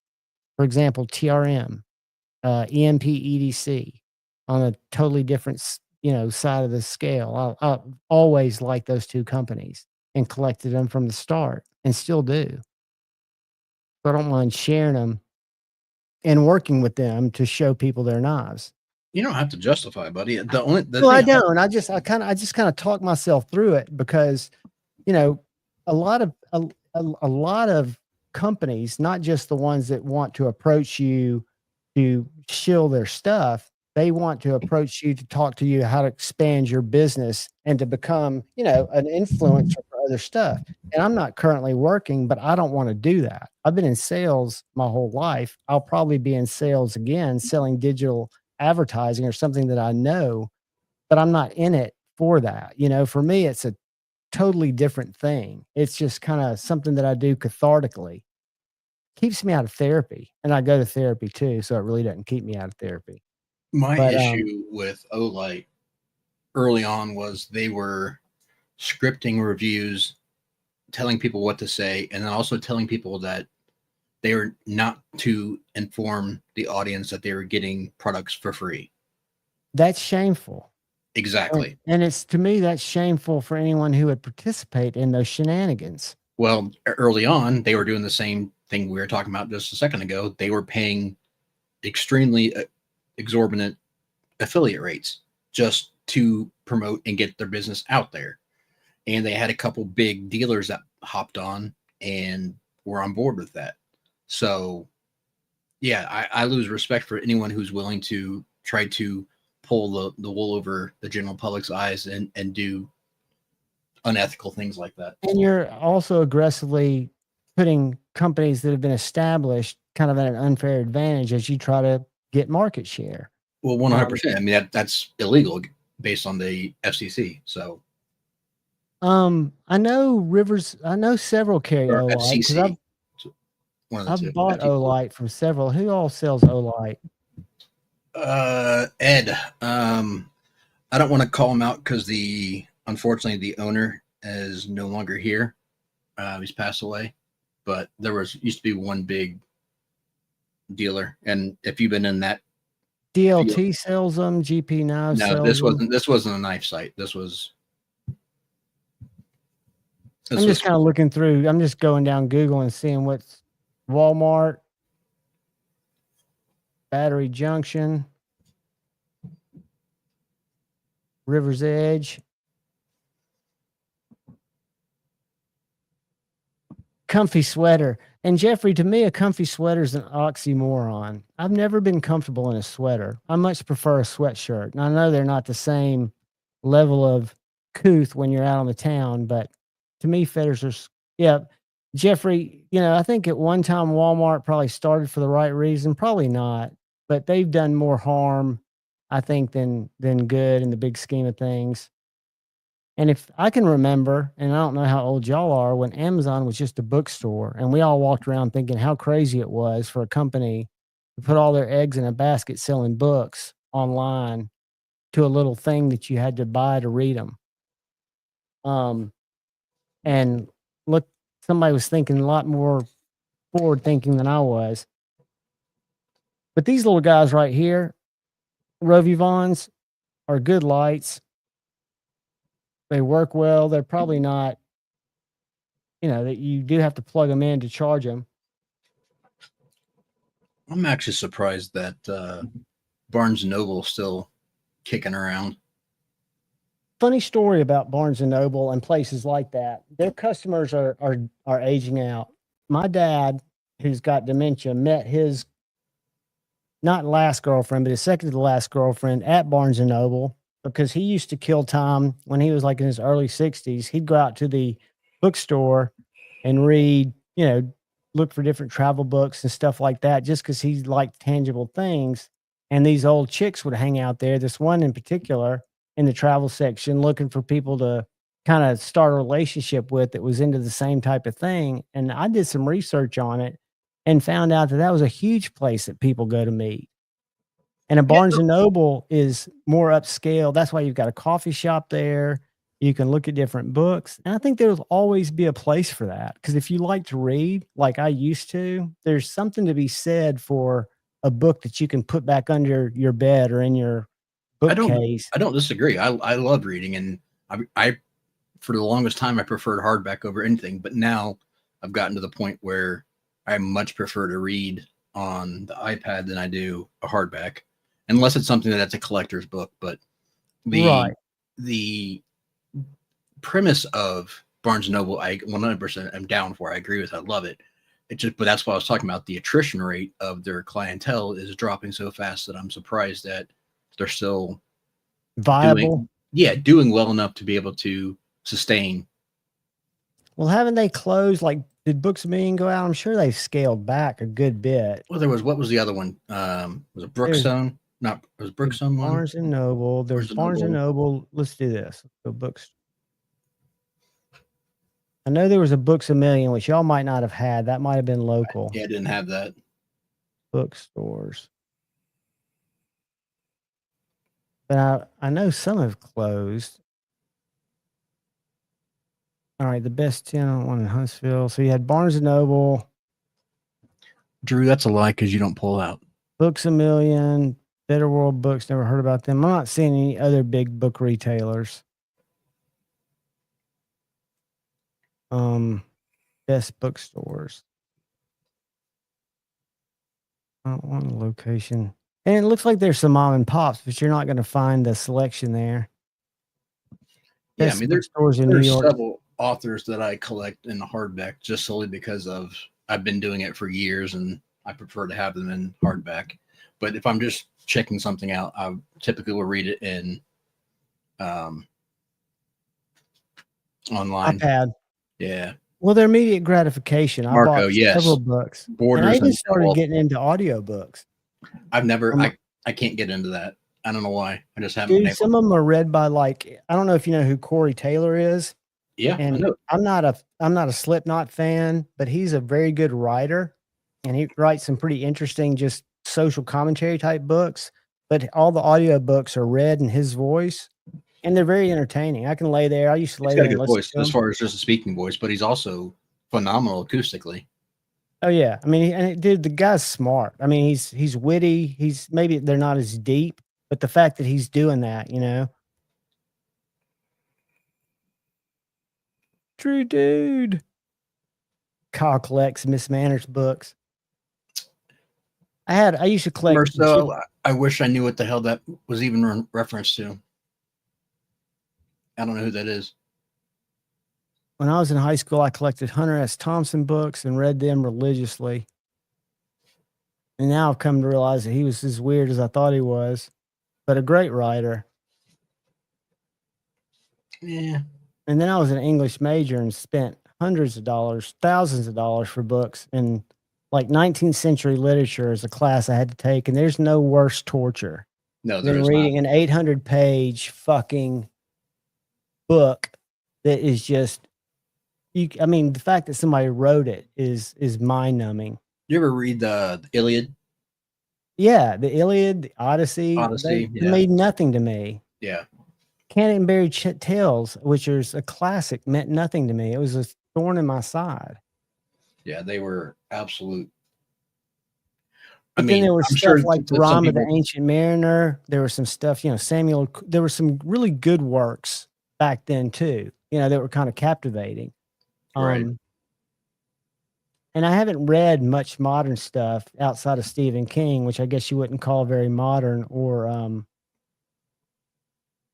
trying to think of some of the nonfiction stuff I've read. But I used to really get into Edgar Allan Poe. I mean, when I had to study English, that was one that, like, just his use of sounds and like the Telltale Heart, there were just some interesting, intense books. I went through a stage of, like, in this, you know, the studying years of going through a lot of dark poetry. and I wrote a little bit as well too, but that's something that like Poe stood out. There were some other people that were inspirational kind of for that type of genre, but I couldn't get into like the Shakespeare's and the romantical type of literature. I don't know. It just did not. Yeah, Joe. I can respect Shakespeare and some of the timeless messaging, but I didn't really like it either. I was more drawn to the suspenseful. I'm trying to think of other older authors. I like Coleridge. I liked who went through the forest? What was his name? He was a poet. Frost, Henry Frost. Oh, no, Whitmore. Who am I thinking of? Walt Whitman. Walt Whitman. I liked Walt Whitman's stuff. Who wrote the Red Badge of Courage? You're talking about Robert Frost, by the way. Who wrote the Red Badge of Courage? Do you remember? Oh shit! I remember stuff like that I enjoyed. Yeah. Maybe Americana stuff. And I actually enjoyed The Catcher in the Rye. Yeah. Very weird, but I thought it was, an interesting book. I agree. Now, see, there's one that to me I think is very polarizing that you either love or you hate, and that is like the whole. I won't put it just on one person, but like the Fahrenheit 451, that style is just, I couldn't get into, but I know some people love that.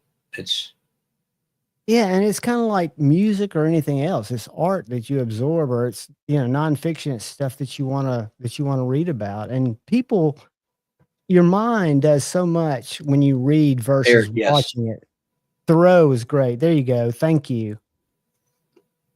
Well, you threw me off when you said Frost. I was thinking that's like that Robert Frost was, but well, and again, my brain is so I've still got the preamble to the Canterbury Tales in Old English in my brain. I can't get it out, and I think it's causing my hard drive to skip. Well, that's something you need to get rid of because that's useless. Vandan April with the Surasuta, the drought of March had pierced it to the ruta and bothered every vein in Swiss liqueur. I had to memorize that or I would fail and I would not speaking in tongues. It is. It's Old English, man. I don't buy into that crap. But Hunter S. Thompson, I loved his style of writing. I mean, I thought his lore was intense, but just the way he could keep someone like me who was in high school, who had ADD, who had a hard time remembering what was on the second page when he got to it from the first page. His stories were such a rambling train of thought that it was easy for me to follow. They were chaotic enough for me to follow. Okay. I don't know if you've ever read those, like Fear and Loathing on the Campaign Trail 72 or Hell's Angels, where he embedded himself with them, or the best is Fear and Loathing in Las Vegas. It's a short read. Yeah, I've seen that one. Oh, I've read that one and seen that one. Yeah, the book is so much better. Okay, so hot take. I know that it's obviously, kind of fantasy and is fiction and people don't give it a lot of creed. But the fact that what George R. Martin did with the Song of Fire and Ice, that series of books, to be able to create that in one person's mind and have that many characters with in-depth development of each one, is that not mind-boggling? Each one it's app. You'd have to have a massive, like literally like a whiteboard, just kind of planning things. There's so many things going on simultaneously, plus having congruent stories from one side of the map to the other. To like, there's so much involved in that's genius. I mean, whether you like the style or the subject matter, it's different. But the fact, if you've ever written a paper that somebody can write so in depth is like that is next level. It's next worldly. I mean, you think about even doing a series, somebody like, and I'm not a fan of Harry Potter books, but somebody like J.K. Rowling who had that story in her head forever and was just developing it as she was homeless almost. Yeah. You know, and then Marceau, I don't think he originally, that wasn't the plan. That got picked up after. Plus, the adaptation is not the same either. I mean, there are similarities, but like the first episode of the first season is like the first 300 pages of the first book. I mean, it's not like it doesn't go into the same depth. I was a fan of Stephen King books just because they were interesting. Like The Shining's a great book. Probably my favorite. That, and I'll tell you, Carrie was a very good book. I dislike that individual a lot. I'm not a fan of the individual as much, but his work. And I don't like horror, so I never could get into it. And that makes sense. And I just can't believe he wrote such intense stories on so much cocaine. To me, that's just wild. I mean, that you could just lock yourself up and write for days. Marceau, have it be something that people know and can actually relate to. Eric, both of those comments I agree with, that his style can lead to that, but like the Song of Fire and Ice was not originally designed to be a series. It was designed as a TV series, I should say. It was designed as a book series, and it turned into that, which to me, I think if something turns into that organically, it's great. But when you are specifically, writing, sitcom plots and that kind of stuff, it's boring as shit. But some do it well. I mean, if you look at it, like, again, for me, Seinfeld, even though it's different comedy, was genius writing.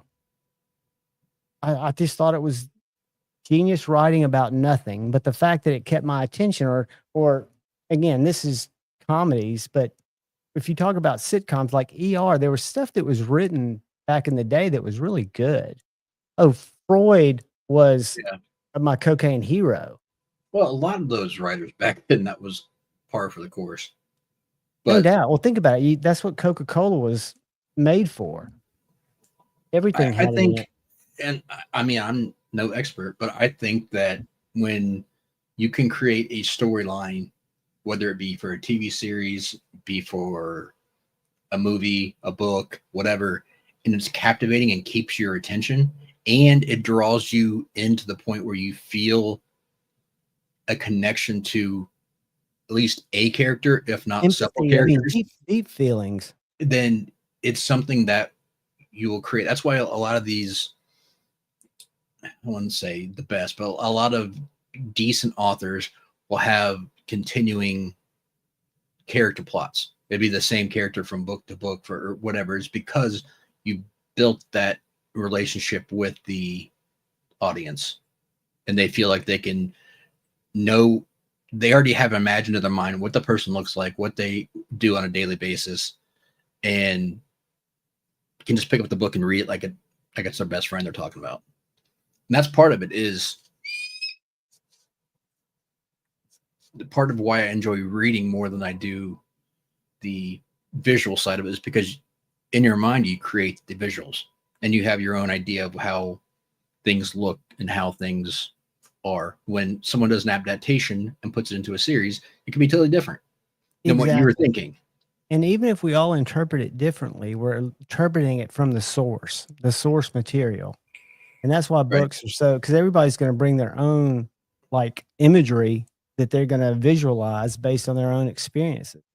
But books that can make you feel are intense. I mean, I think it's well done. And I used to try to write, not books, but just write. And it's not easy. Writing songs, it's not easy. AI can do it in no time.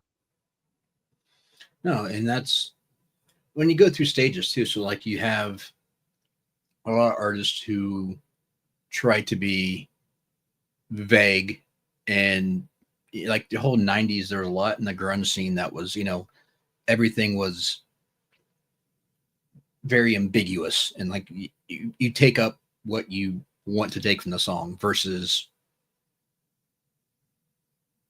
being something direct. Like, I don't know. I think artist in itself is designed to, if you attach yourself to a feeling that it drives.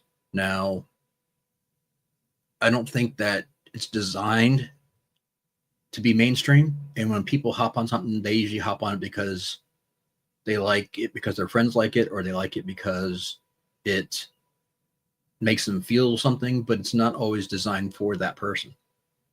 You're exactly right. But those are why some of the widest distributed books are appeal to so many different people, not necessarily the audience they were intended for. And who did the writer really intend to reach? Well, and same thing, we're going back to music. Like, a lot of the most technical, talented artists aren't popular, and the ones that aren't talented. I mean, it's who it's directed at, what the lightning in a bottle, man. There's so much timing. It's also marketing and corporations pushing certain people on certain agendas. So there's that too. But sure, and there are some that buck the system, though. And I won't bring him up because he's hated by most people in chat. But like Dave Matthews or the Grateful Dead, they kind of did it their way. And Jeffrey Dawson, I'm one who loves ink and paper. I mean, I've got, and I wish I didn't get them. I got Write and Rain books, but that was a mistake. Before that, I had just the field notes, and I love writing with ink over typing any day. See, that's like, I don't think he was like the most talented, but I don't dislike him, but I don't like him when it comes to like Dave Matthews. I've seen him in concert. He was okay. Grateful Dead did nothing for me. But you got to look at the economics and appreciate what they did. Dude, we used to mail order. This is during Ticketmaster. We would have to mail order our tickets with a 3x5 index card. And that's how they distributed their tickets, directly through Grateful Dead Inc. And they sold out every show for over 35 years, 33 years. I'm not saying they weren't popular. I never found them to be appealing. They weren't popular. That's the thing. They were underground. That's the whole thing that's amazing about them, or a Widespread Panic, or any of these. Well, they're getting more. They gained popularity as they went. But my point is, I never found them to be enjoyable, but yet other people, like you, obviously loved them. I mean, it's the weirdest thing, dude, I could not listen to them in college. People would play them that had gone to shows, and to me, it sounded like just horrible music. And I went to a concert, somebody invited me, and after that, it was just the whole experience. It was a weird thing. And now I'm going back listening to the music. It's timeless music. It's music that is such Americana music. It'll live on forever. I mean, they're cowboy songs, they're weird songs, they're all kinds of songs. I don't see, I disagree with that, but that's partially because they got to be marketable, but they were definitely underground early on.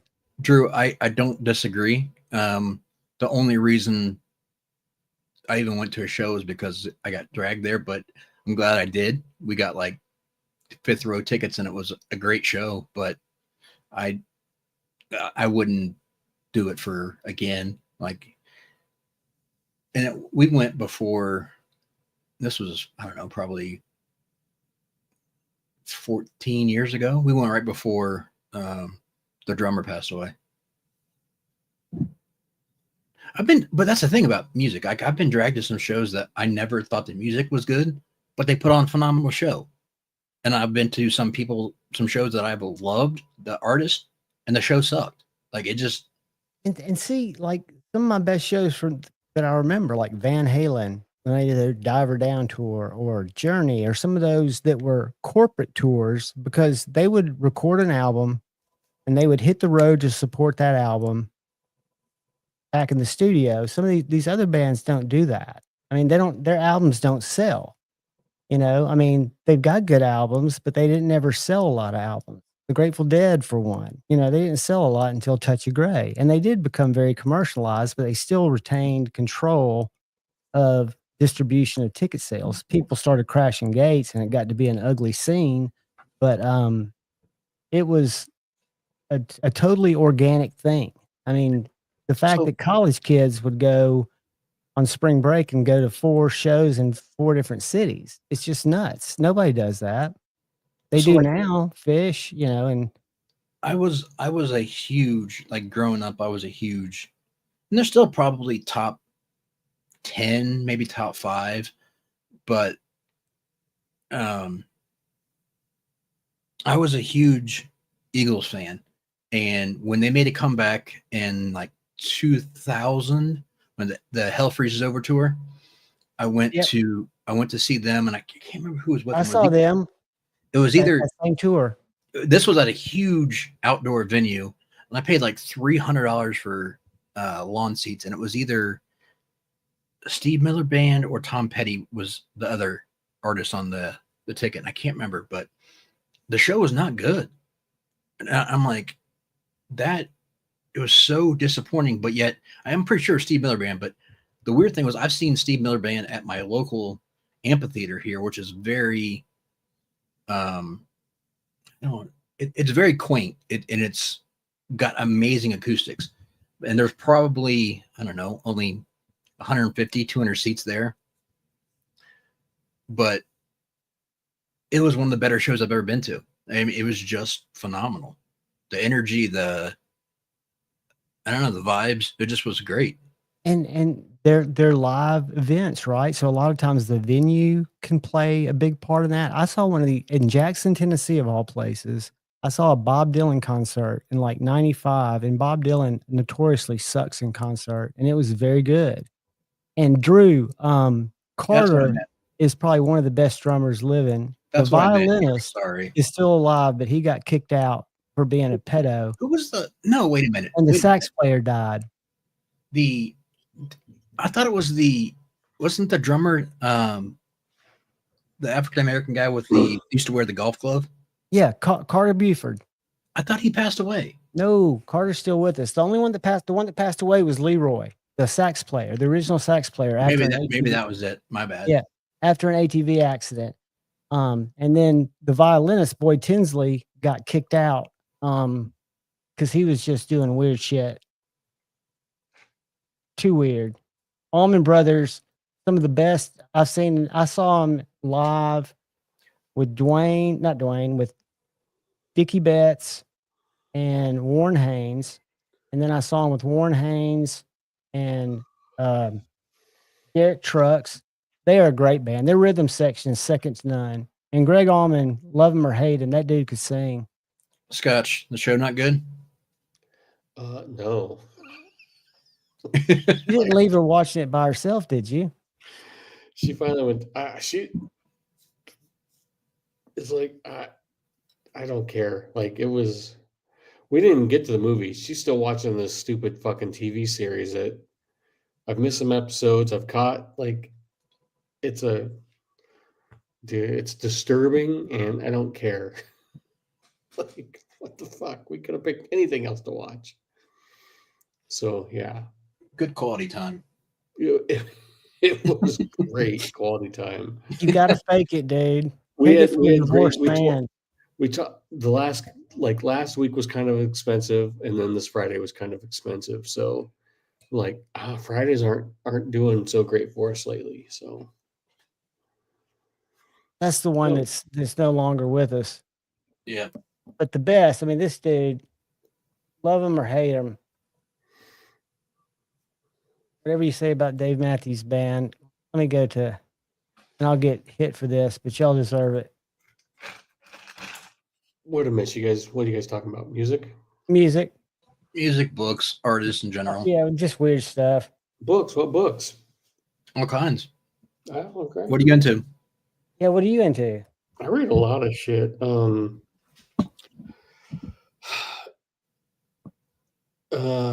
read a lot of like I don't know what the genre would be, but like fun, like just nonsense spy type stuff. Same. But then my favorite author, I love Vonnegut.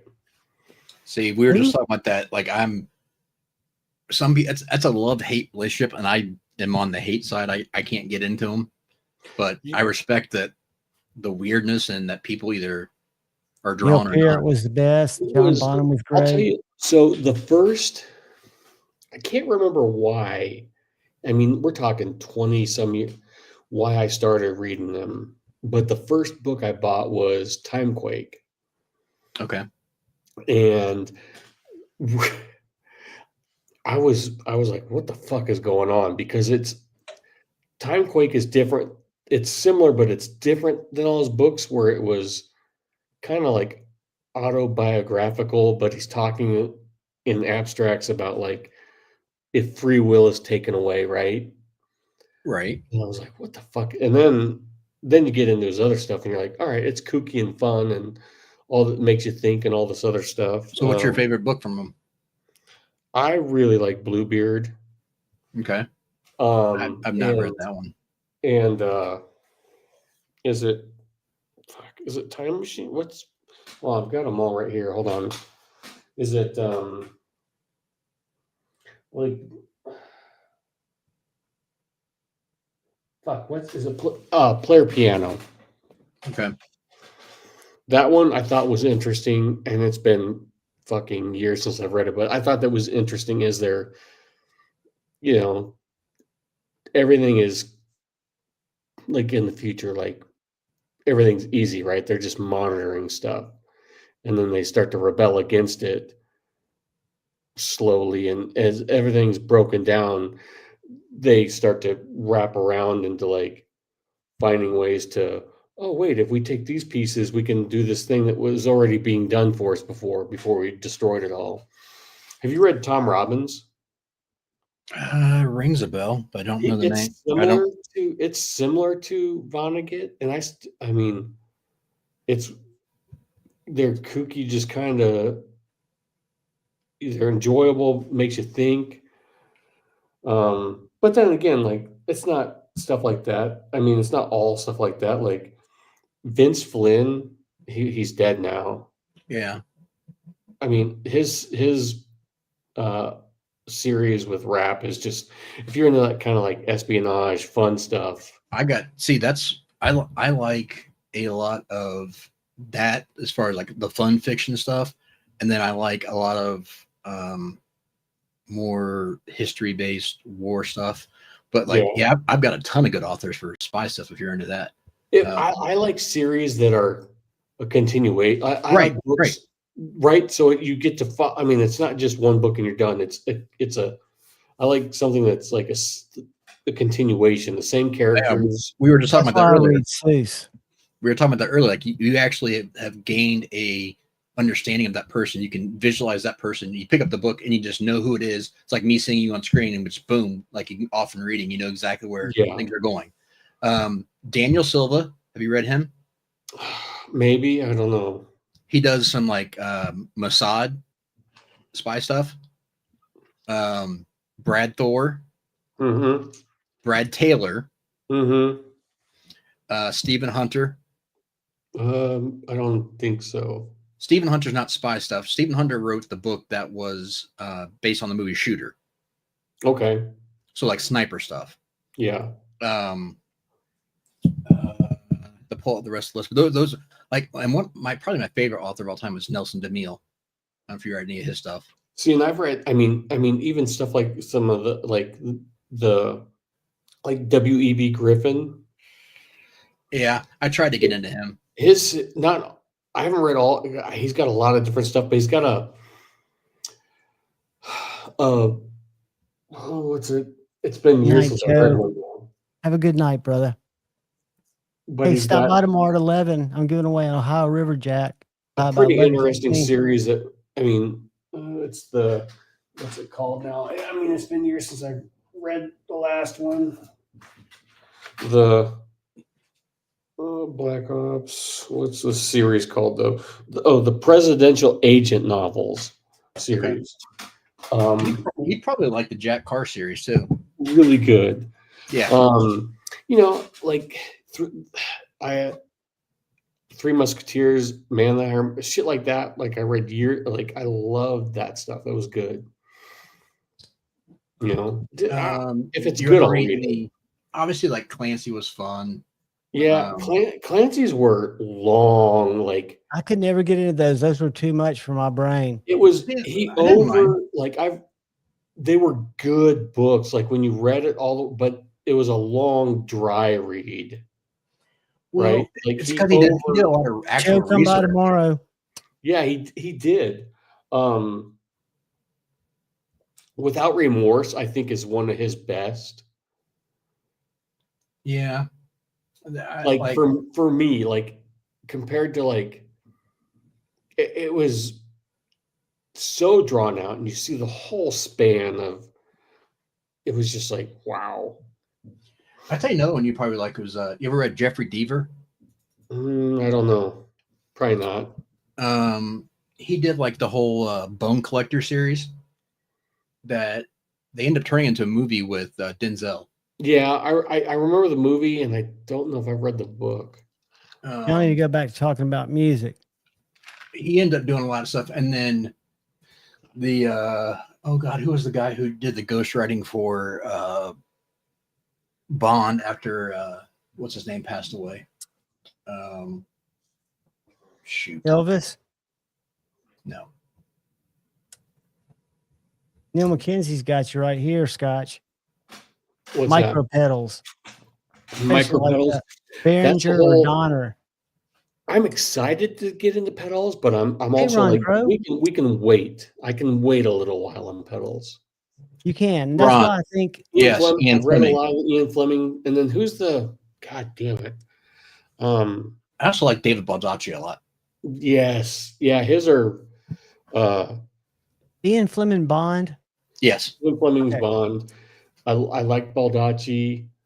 I love to read, and then, but like I said, like I listen, like I drive a lot, so it's books on tape. Some like in the last couple of years, but podcasts. But I like to read at the end of the night just to kind of wind down, get myself tired. Like I said, spent a lot of time in a hotel room, so let's. Dawson, shut up. I read Dr. Seuss. Yeah, it's the best sales book ever. In Egg Superior. Green Eggs and Ham. If I can, I'm just looking at my stack of books. My wife always wants to. She like the Vince. Have you read Vince Flynn's stuff? I've read a few of them, not a lot, but I've read. You got to start from the beginning and start from his first one and just go through them all chronological. They're good, and I've this thing that drives her crazy is I've reread them. I'll reread them every couple of years, start to finish again, and then she's like, "How can you reread a book?" I'm like, I don't know. I don't know how I can. Those I can. I used to read Stuart Woods a little bit, but then he got just very mainstream and boring as shit. I was engaged to Stuart Woods' best friend's daughter. No shit? Yep. We dated or engaged for 2 years, dated for 5. He was kind of a dickbag too. Yeah, he was in Atlanta, wasn't he? I don't know.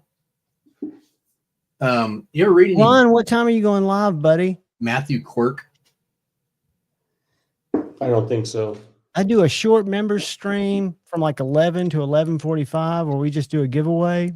But are you live in the afternoon? Let me share it. If y'all aren't following Ron Crow, he's a good follow. I'm going to throw him up here. Whoops. If you like Baldacci, you would like DeMille. Baldacci is more dry than DeMille. DeMille, or I'm sorry, get that backwards. DeMille's more dry than Baldacci. Who's what's funny is 4:30. Is it Connolly that does the Bosch stuff? Connolly was wasn't that he's sci-fi dude? No, what's his name? I'm thinking Crichton, Michael Crichton. Yeah, he did the Bosch. The Bosch? He's a detective from. Yeah. Netflix has a show on it now.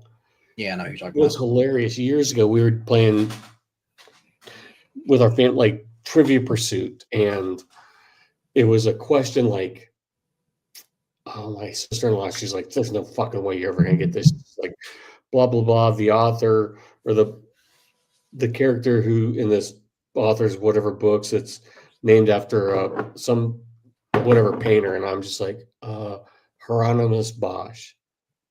And she was like, how the fuck did you know that? What the fuck is going on? And she'd lost her mind. It was hilarious. Ron, is it 4:30 Central Time that you go live, buddy? 5:30 to 7:30 Eastern, so 4:30 Central. Y'all go sub to Ron, check him out. That's either when I'm up or down. I started reading I can't even think of his name. The Terminalist guy, the SEAL, Jack Carr. Jack Carr, yeah. Yeah, he's got some really good books. I mean, there's so many great authors. I mean, it's just you just sit down and Palmer, we put him to sleep. Bedtime. Night, brother. Are we boring you? This is Javon's Culture Corner. Culture Corner comes after our Sharpening Corner. We didn't have any questions for that, so we went straight to this. It can go different places. You know, it can go. I was trying to think of something good and juicy that I could share, and I can't think of any good and juicy stuff that's gone down this week. Not that's really worth bringing up. But that reminds me. What's that?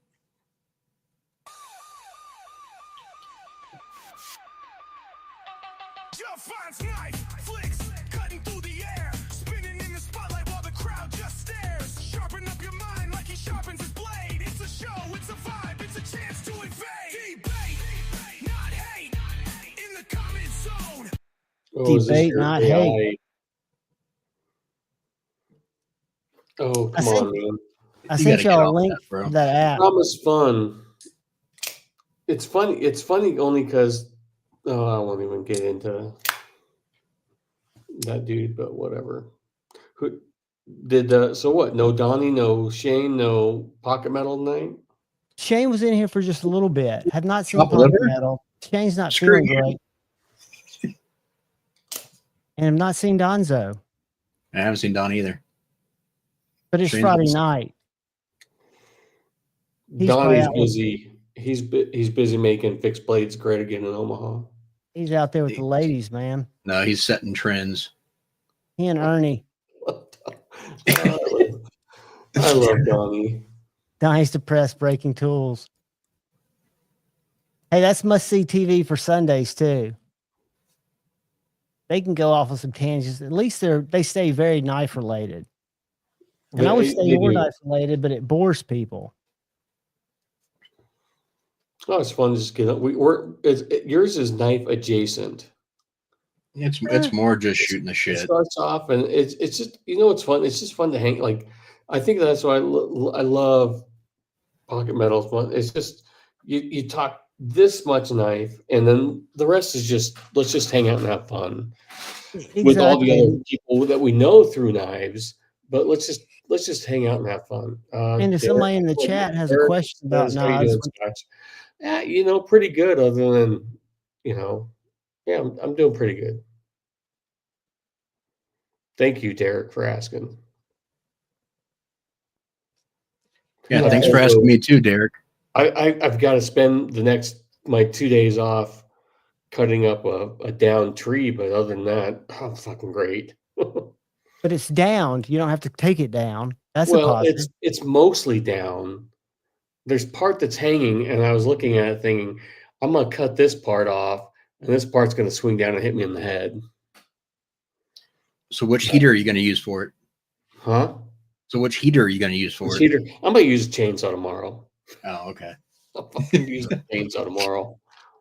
Derek's responding to your snideness, Kyle. I saw him. I was going to type something, but I didn't think he could read it. That's cool. That's cruel. Let's see what we got here. Hold on 1 second. Going back. We are. So Ron Crow's got a channel. I'll have to go sub to him tonight when my phone charges. And he's going to be live tomorrow afternoon.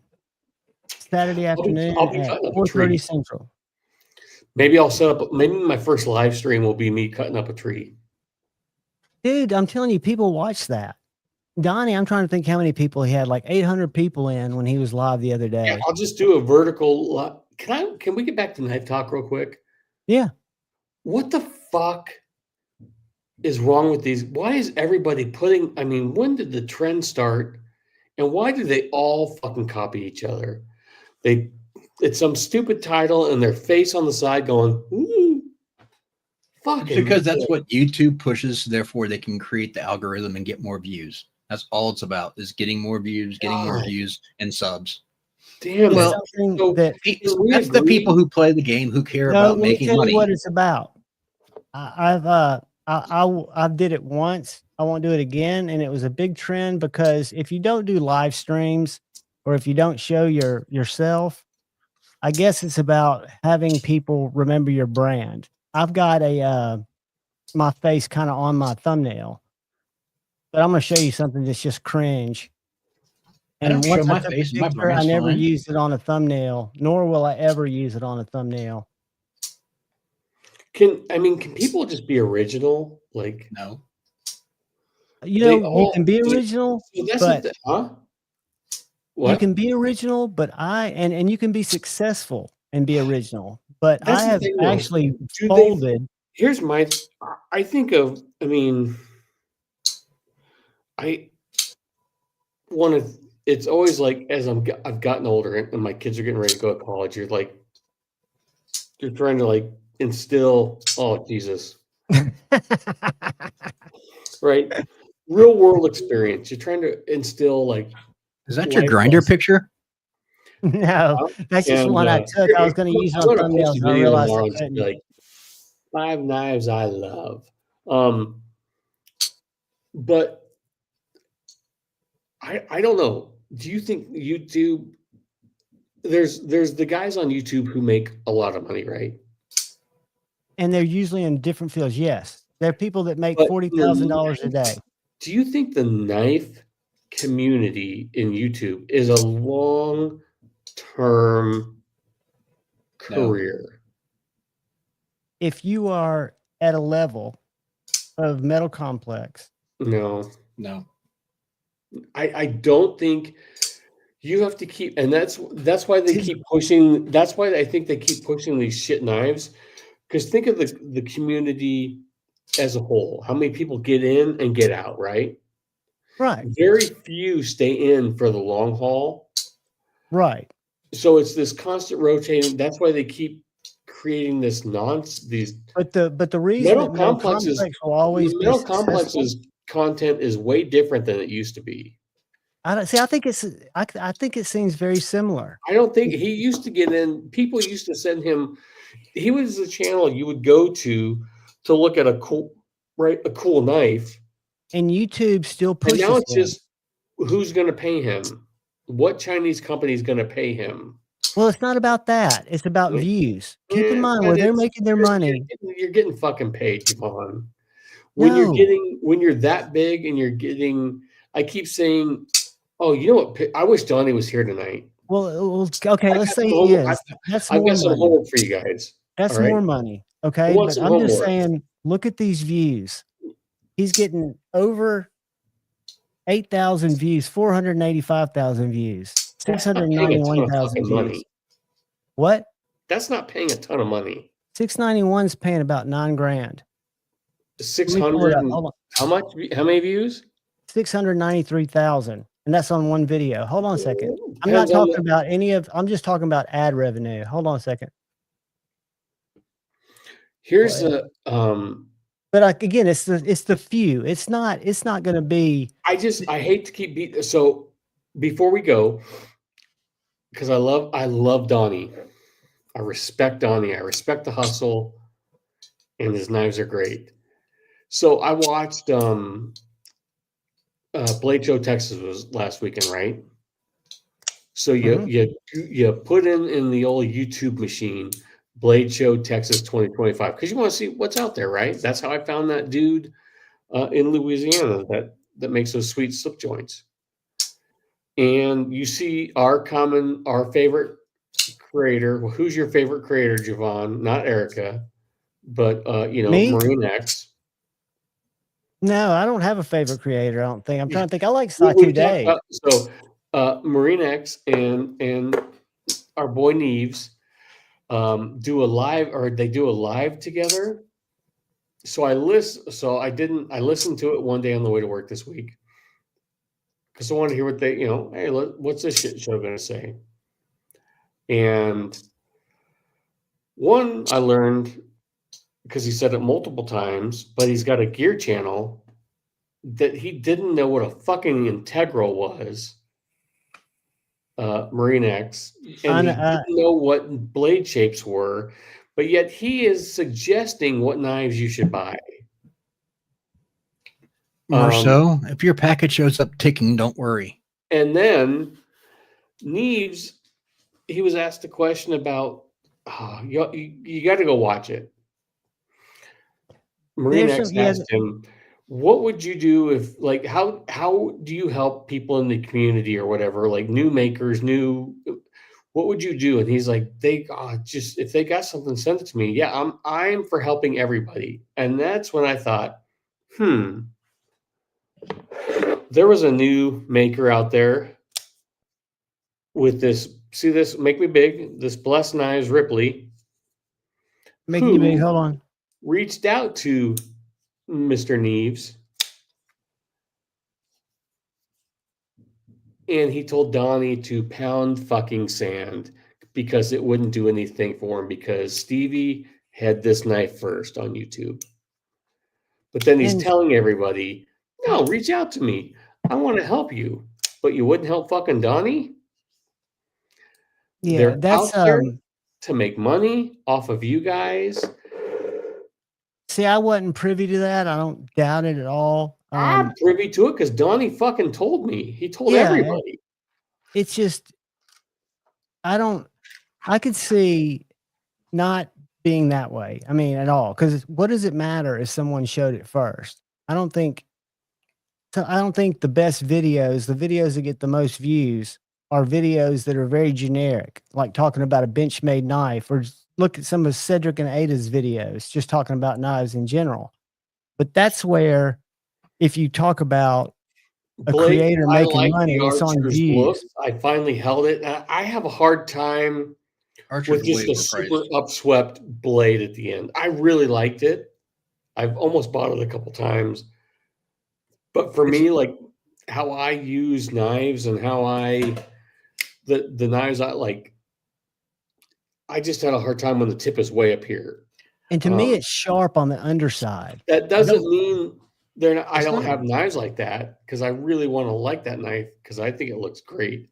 And it's not a bad design, not a bad knife, but it's way overpriced, and I don't trust their QC.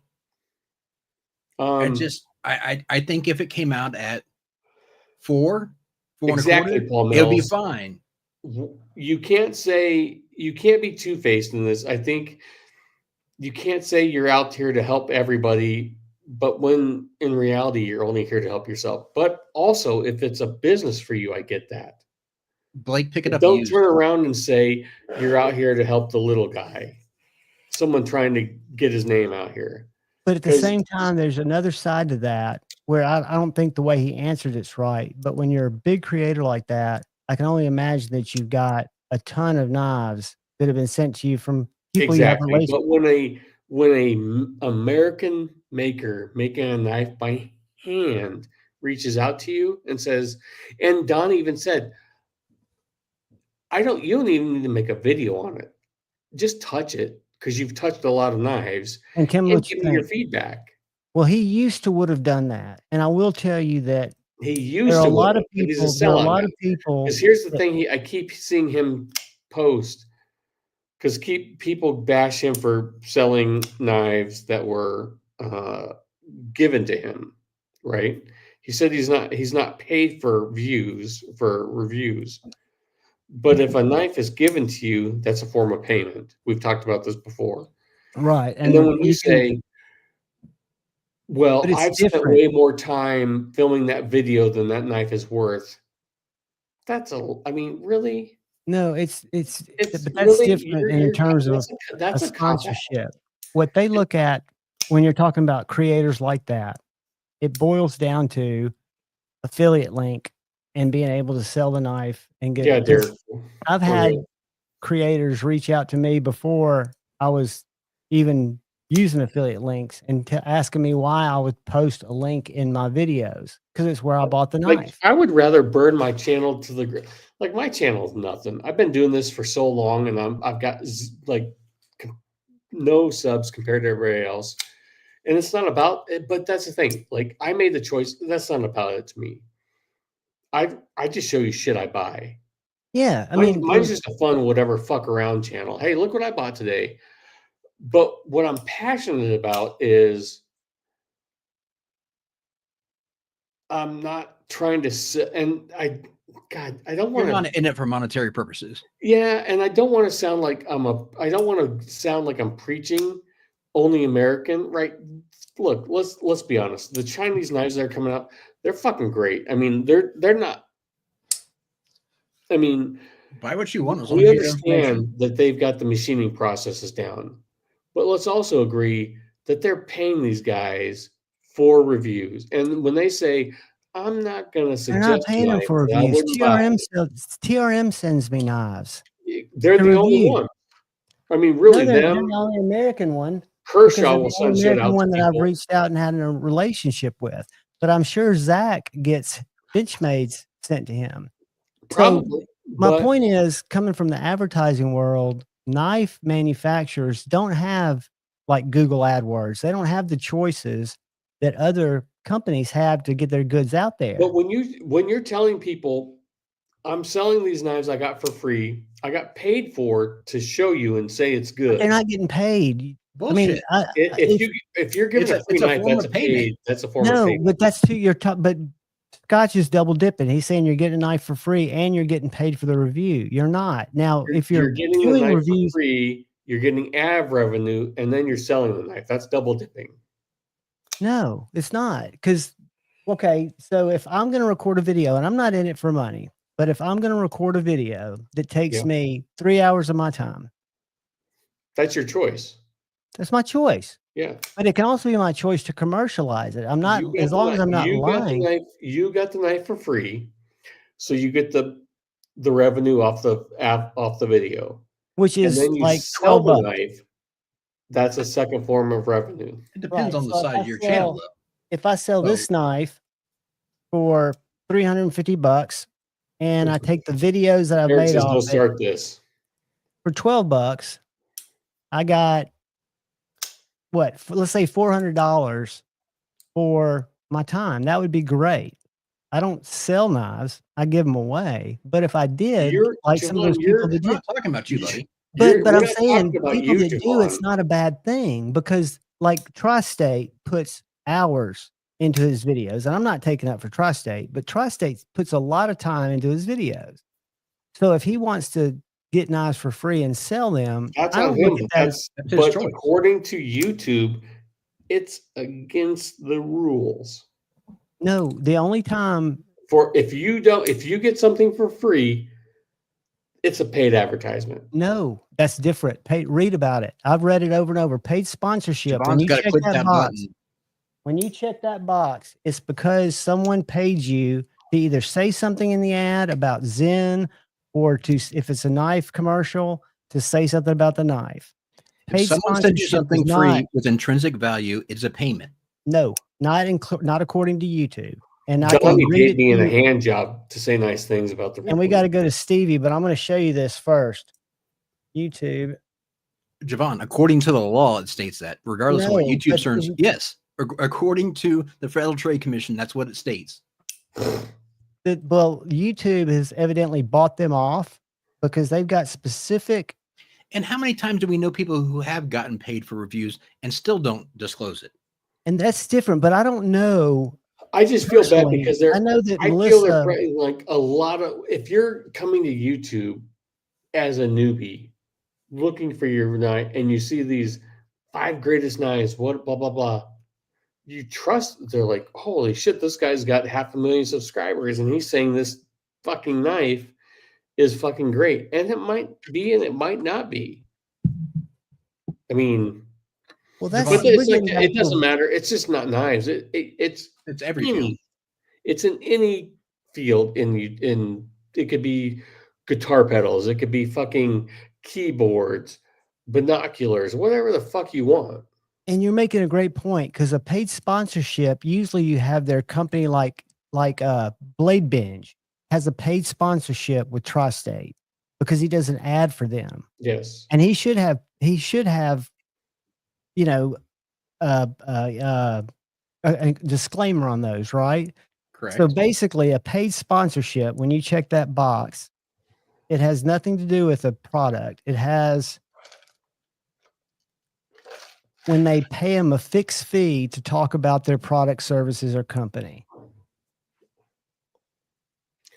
And I find it hard to say like these the guys that are having knives. We got 3 minutes over Maddie's, by the way. How are you reviewing their knives, but then they're making your own knives? That's totally different. I mean, yeah, that's a conflict of interest. But that's got to be what the viewer chooses to like, right? Because I used to, like I said, when I got into this, I don't know what that is. I watched special ed detective. I was a Blade Binge guy or a Blade HQ watcher. Javon, going back to real quick before we leave, on AdSense, I know it used to be $100 per 10,000 views. Is that still roughly the same? I think it's between 1,000 and 4,000 per million. I don't know how that averages up. I just Googled it, and for 1 million views, it's anywhere between. It depends on the length of the video and how long the viewer watches, because it's all about watch hours. But 1 million views is somewhere between 1,000 to 4,000 in ad revenue. Okay, so it went down because it used to be $100 per 10,000. Yeah, there was, before I ever got into it, there was an adpocalypse, they called it, where evidently people had a tough time making cash on YouTube. Well, guys, we're going to Maddie's. I love each and every one of you. I don't want to be late. Later. Scotch, go hug your wife and watch the rest of that show. Kyle, I'm gonna go watch Craven, I think. Awesome. Wes Craven? No, I don't know. It was on YouTube, or not YouTube. It's on Netflix. I think it's a fucking Marvel movie. I don't know. Y'all enjoy my AI going away music. Love y'all. You're gonna piss. Hello? Hello?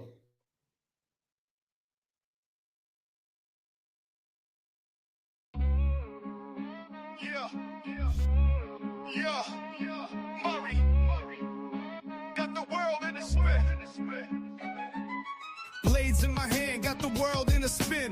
Javon's knife flicks, let the show begin. Every move sharp like the edge I hold. Stories untold, sharper than gold.